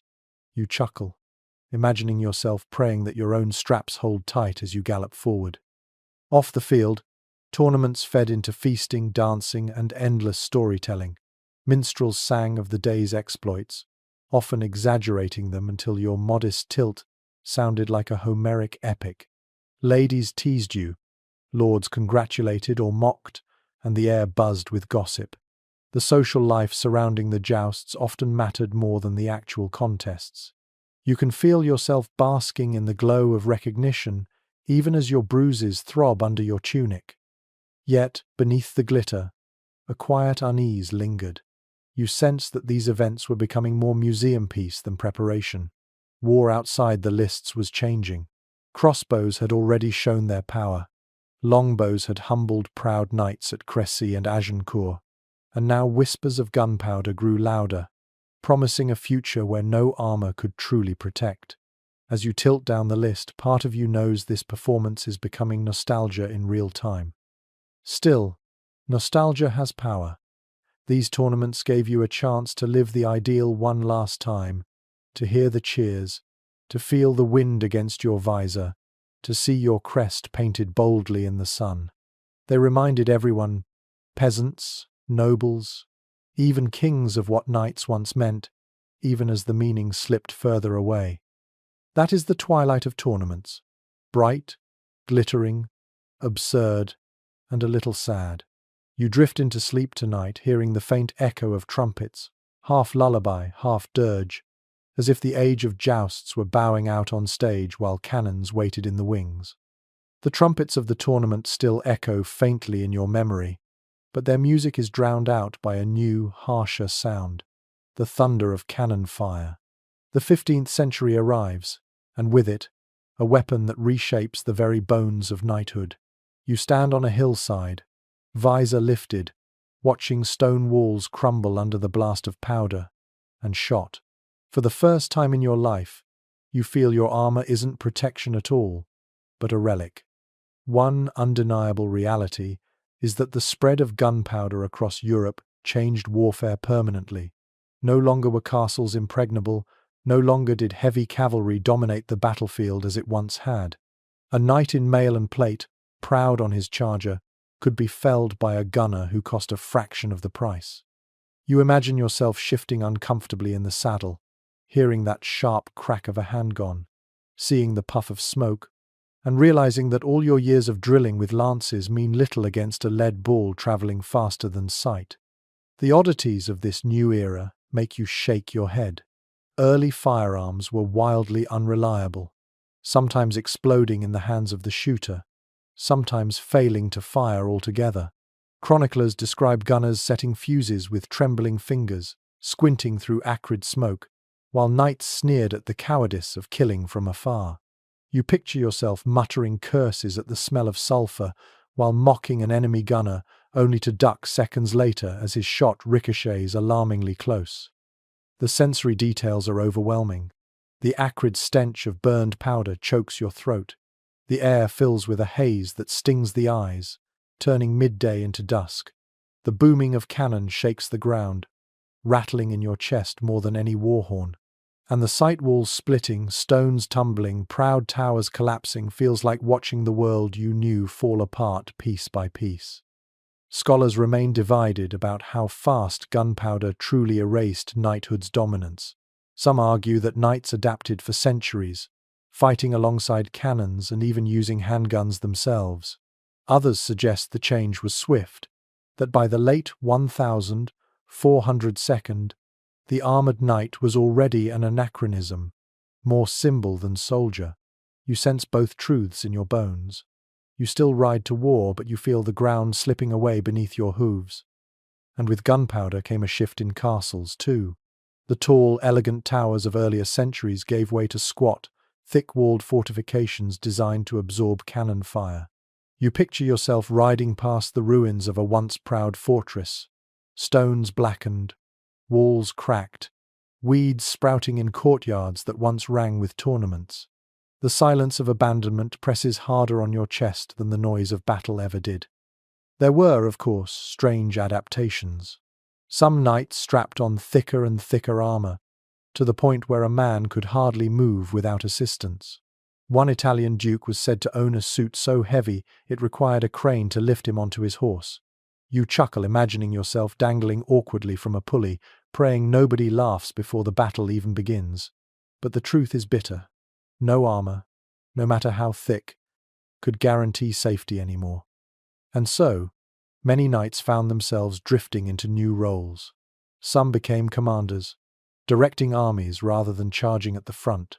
Others focused on ceremonial duties, serving as symbols of tradition while mercenaries and gunners did the hard fighting. You imagine yourself sitting in a war council, maps spread across a table, hearing engineers discuss powder supplies and cannon placements, while your trusty lance leans forgotten in the corner. The human side of this transition was painful. Imagine the pride of a knight raised since childhood to believe that valor in the saddle was the highest honor, now watching peasants with crude firearms bring down armored nobles. Rage boiled in many hearts, bitterness thick as ash. Yet beneath the anger was fear, fear of irrelevance, of becoming a fossil in your own lifetime. You feel that fear gnawing at you even now as you drift into thought. Still, even as battlefields changed, the image of the knight endured. At feasts, poets still sang of jousts, troubadours still told tales of Arthur, children still waved sticks as pretend lances. You might be outdated in war, but in imagination, in memory, in the cultural heartbeat of Europe, the knight still gleamed. And perhaps that, more than cannon fire, is what kept the dream alive. That is the story of gunpowder's arrival. A shattering, a transformation, a reminder that no tradition, however noble, is immune to change. You lie down tonight with the acrid smell of smoke still clinging to your nose, the rumble of cannon echoing through your chest, and the uneasy knowledge that knighthood's age of dominance is fading into twilight. The smoke of cannon fire drifts away, leaving you unsettled. You feel the ground shifting under your armored boots, the world moving faster than your spurs can carry you. Knights who once embodied the pinnacle of military strength now find themselves struggling to pay debts, to keep horses fed, to prove they still matter. For many, there is only one option left: to sell their swords for coin. You, once a vassal sworn to one lord, now stare at the uncertain life of a mercenary. One truth echoed in chronicles is that by the 15th century, free companies of knights and men-at-arms roamed Europe, hiring themselves to the highest bidder. These groups fought in Italy's endless city-state wars, in the 100 Years' War between England and France, and in countless local feuds. You picture yourself trudging into a bustling Italian piazza, banners snapping overhead, a captain announcing terms of service. There's no loyalty here, no sacred oath, only contracts inked with as much formality as any land deed. And within these bands, oddities flourished. Some companies took on names that sounded more like tavern jokes than fearsome armies: the White Company, the Free Lances, the Company of the Hat. One notorious band in France styled themselves the Great Company, and lived up to the name mostly by extorting terrified peasants, demanding food and shelter in exchange for not burning everything down. You imagine yourself sitting around a smoky campfire with these men, listening to their laughter as they compare nicknames and tally spoils, wondering how far you've drifted from the solemn vows of your dubbing knight. The sensory atmosphere of mercenary life is raw and restless. You smell damp tents, horse sweat mingling with the sour reek of wine-soaked soldiers. Coins clink in purses one night, vanish by dawn in gambling or brothels. The clash of swords is no longer tied to honor, but to wages. Even the banners look different. Less proud heraldry, more practical flags, dyed in whatever colors were cheapest. You sit polishing a dented breastplate, not for glory, but because rust eats faster than pay replaces. Modern scholars disagree about how to judge these mercenary knights. Some argue they were simply adapting, finding a way to survive in a world that no longer guaranteed land or secure patronage. Others condemn them as parasites, selling violence to the highest bidder and abandoning chivalry's ideals. You, sitting by the fire with empty pockets, feel the truth of both sides. You are surviving, yes, but survival tastes bitter when you recall oaths sworn in chapels long ago. And yet, mercenary life carried strange freedoms. No longer bound to a single lord, you chose your contracts. Some captains treated their men generously, dividing spoils fairly. Others ruled like tyrants, but at least you could walk away at the end of a campaign if you survived. You imagine the tense negotiations, coins spilled onto tables, parchment signed with flourishes, men cheering when the sums were high enough to promise wine and meat for a month. There were, too, flashes of camaraderie unlike any other. Fighting alongside strangers from across Europe, you learned new tricks of the sword, new curses in foreign tongues, new songs sung under tents. Around the fire, laughter rose, stories stretched into lies, and for a moment you felt less alone in the slow collapse of knighthood's old order. The brotherhood here was raw, unpolished but real. Still, danger was constant. Mercenaries often found themselves abandoned when lords defaulted on payment. Bands of unpaid soldiers turned on the countryside, raiding villages just to survive. You imagine the gnawing hunger, the frustration boiling into violence, the shame of becoming exactly the predator you once swore to protect peasants against. Each raid left a scar deeper than any wound, each desperate theft another reminder that the knightly ideal had slipped away. And there were other humiliations. Sometimes mercenaries found themselves dismissed mid-campaign, told their services were no longer needed, forced to march out of camp under jeers. Other times, cities barred gates against them, fearing their reputation for lawlessness. You picture yourself leaning on a spear outside locked walls, rain dripping off your visor, the taste of rejection sharp as iron. Yet mercenary life also gave rise to the very word that still lingers: freelance. A knight without fixed service, offering his lance freely to whomever would pay. The term carries both shame and pride. Shame, because it strips away the romance of loyalty. Pride, because it recognizes resilience, the ability to carve survival from a crumbling system.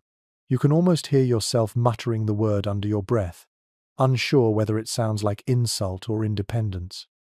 And so, as night falls, you lie on a blanket thin as parchment, staring up at the shifting canvas of stars. You think of the vows once whispered over you, the vows of honor, piety, loyalty. You think of the coin jingling in your pouch, soon to vanish in tomorrow's tavern. You think of battles fought not for justice, but for wages. And you feel both hollow and hardened, shaped by the shifting tides of a world where cannon smoke blots out banners, and knights drift into mercenary shadows.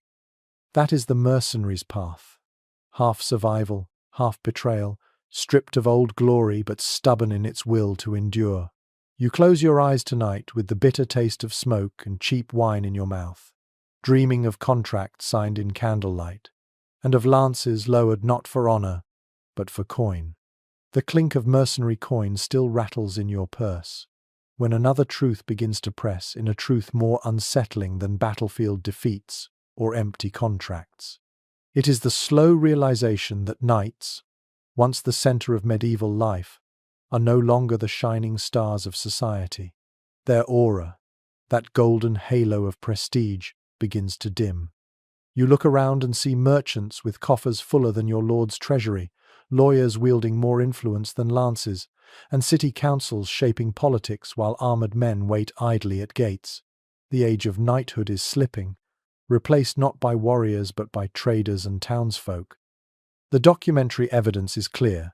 By the late 15th century, the rising wealth of the merchant class in cities like Florence, Bruges, and Lübeck often dwarfed the incomes of minor knights. These men of trade bought silks, hired guards, and commissioned art that outshone anything you could afford.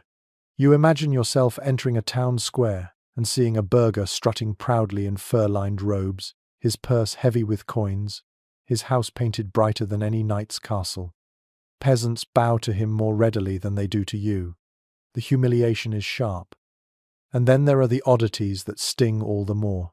Some merchants purchased titles outright, paying monarchs for knighthoods that came without bruises, battles, or pilgrimages. Others flaunted their wealth by sponsoring tournaments, sitting in places of honor while actual knights bled in the lists below. You picture yourself, sweat dripping down your neck in armor, glancing up to see a round-faced cloth dealer smiling smugly from a balcony, applauding with jeweled fingers that never once gripped a sword. The sensory experience of this decline is subtle but painful. You ride through a town, expecting awe, but the air smells of spice markets, of brewing ale, of coin-changing hands in busy stalls. The clatter of scales and ledgers drowns out the jingle of your spurs. Children chase one another shouting about exotic wares from the east, barely glancing at the knight in their midst. For the first time, you feel invisible. Scholars are split on whether this decline was inevitable or exaggerated. Some argue knights still retained symbolic importance, anchoring monarchies with their traditions, even as their military role shrank. Others insist they were steadily sidelined, tolerated as relics while cities, merchants, and bureaucrats quietly built the real power. In your heart, you know both readings hold truth.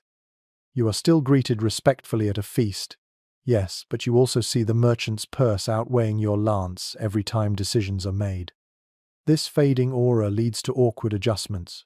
Some knights turn to display, investing in lavish armor engraved with gold, designed less for war than for parades.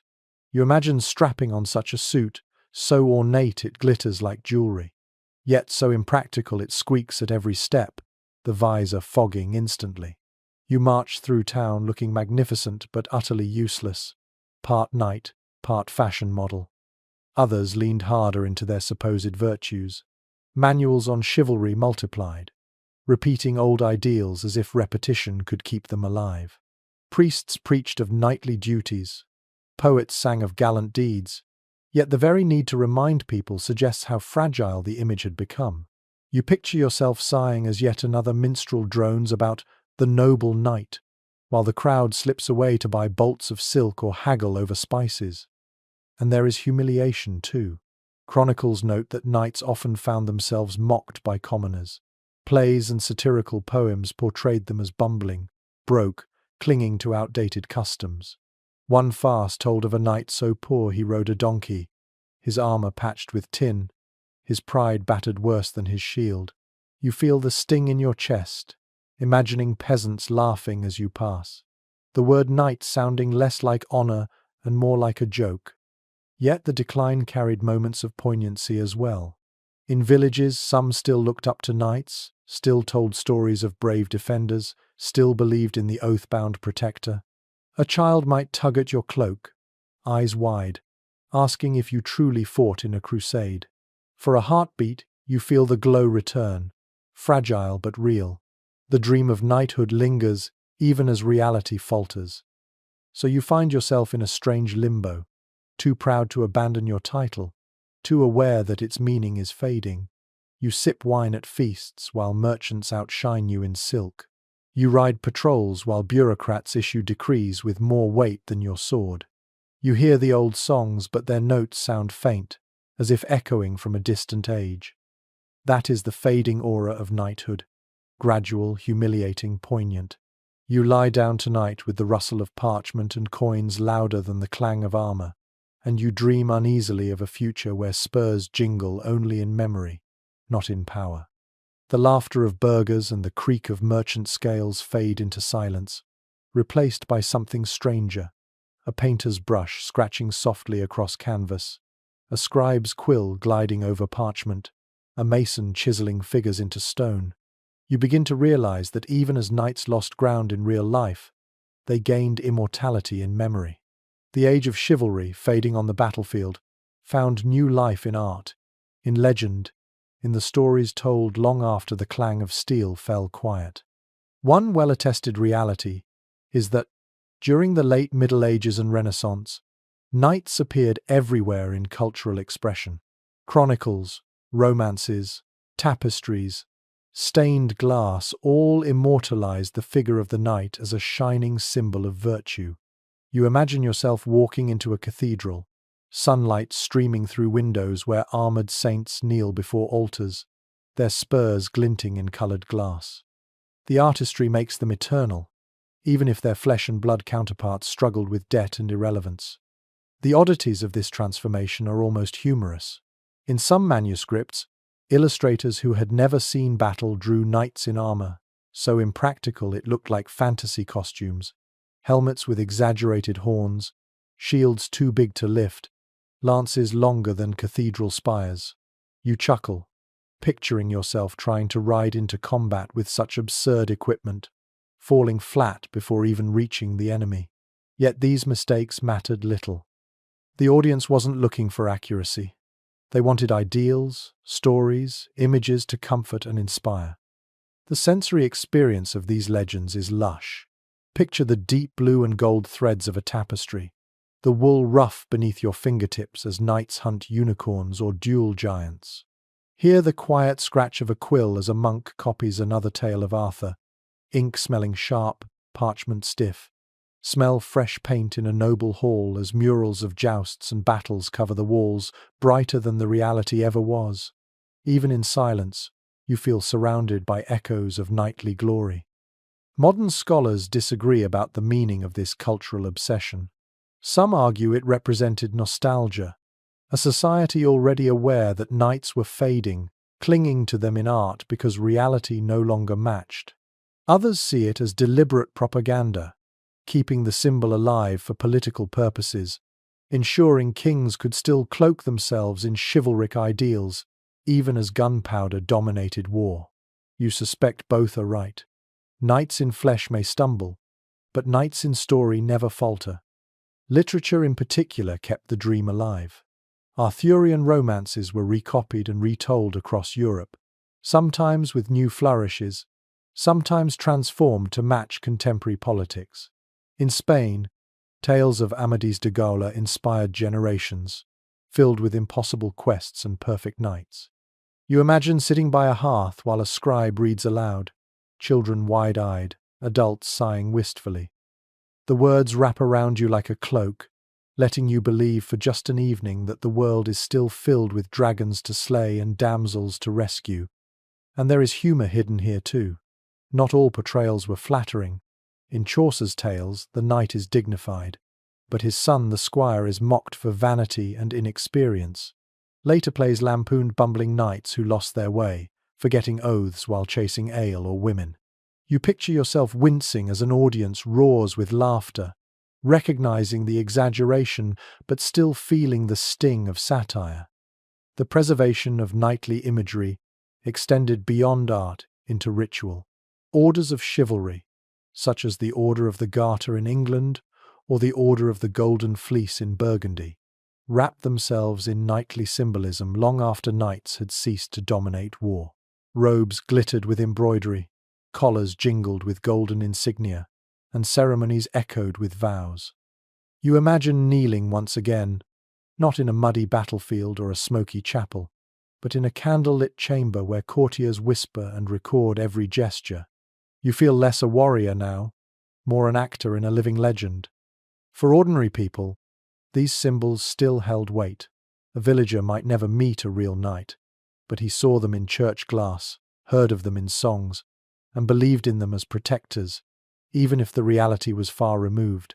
Children still waved sticks as lances, still shouted names like Lancelot, still believed one day a shining figure might ride down their dusty road. The dream had become self-sustaining, feeding on imagination. And so, you find yourself transformed into two beings. One, the weary man of flesh, aching from debt and bruises, uncertain of the future. The other, the immortal knight of art and story, polished to perfection, riding eternally across painted fields and gilded manuscripts. Which one is truer? You cannot say. Both exist, one fading, one eternal. That is the power of memory and legend, to preserve what reality lets slip, to shine brighter as the world grows darker, to make knights immortal even as their armor rusts. Tonight, as you drift into sleep, you feel the glow of candlelit manuscripts, the shimmer of stained glass, the murmur of minstrels. You see yourself not as you are, but as the stories insist you must be, and for once, you let the dream carry you whole. The painted knights in stained glass still shimmer in your mind when you wake to the final realization. The title you bear is no longer forged in fire or tested in war. It has become an honor conferred at royal whim, velvet instead of chainmail, ceremony instead of combat. Knighthood, once a hard-won prize earned by bruises and blood, drifts into a new role as a badge of prestige, bestowed on courtiers, poets, and administrators who may never have gripped a lance in earnest. One undeniable reality is that by the 16th century, monarchs across Europe used knighthood as a tool of reward and patronage. In England, the monarch might knight loyal servants, scholars, or explorers. In Spain, the honor tied into orders of chivalry, their robes embroidered with gold instead of soaked in mud. You imagine yourself kneeling in a palace hall while a king gently touches a sword to your shoulder, the moment more pageant than passage, the blade more symbol than weapon. And yet, the oddities of this late knighthood are striking.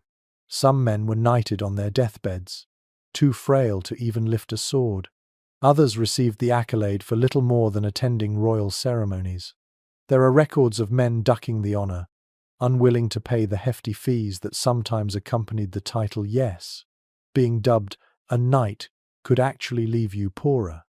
You picture yourself muttering under your breath as the treasurer hands you the bill for the honor just laid across your shoulders. The sensory world of these ceremonies is almost unrecognizable from the battlefields of your youth. No sweat, no mud, no acrid smoke of powder. Instead, velvet cushions, embroidered banners, the scent of incense or polished wood floors. Trumpets still sound, but their notes are softer, meant to impress courtiers rather than terrify enemies. The sword tapping your shoulder feels light, almost weightless compared to the heavy lance of old. Historians debate how to interpret this shift. Some argue that late knighthood was hollow, a faded relic of a bygone age. Others see it as adaptation, proof that the institution could survive by evolving into honorific recognition rather than battlefield necessity. You feel both truths stir uneasily inside you. Pride that the name still survives, sorrow that its substance has changed beyond recognition.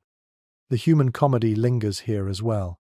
Imagine poets trying not to trip over their robes as they are knighted, explorers bowing clumsily while still smelling of sea brine, courtiers smirking at one another as if wondering who truly deserved the honor. For all its pomp, knighthood had become accessible to men whose battles were fought with ink, maps, or money. You sigh, both amused and saddened, knowing that the brothers of your youth, those bruised squires and battered riders, would hardly recognize themselves in this gilded company. And yet, the persistence of the title speaks to something enduring. Knights might no longer storm castles, but the word still stirred awe. To be Sir carried weight, dignity, and a whisper of all the centuries that had come before.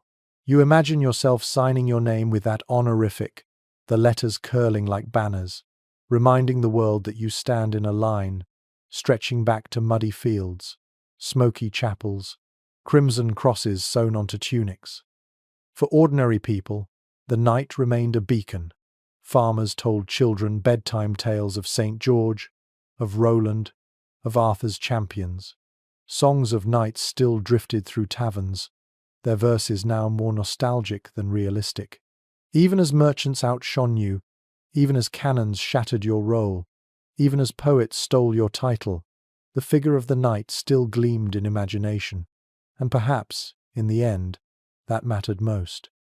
So you lie back tonight, no longer on straw but perhaps on feather cushions, the clatter of spurs replaced by the rustle of silk. You breathe in the scent of polished wood, hear the quiet hum of a courtier's lute, and realize that knighthood has shifted, not vanished. It has become legend, ceremony, memory. That is the legacy of the knight.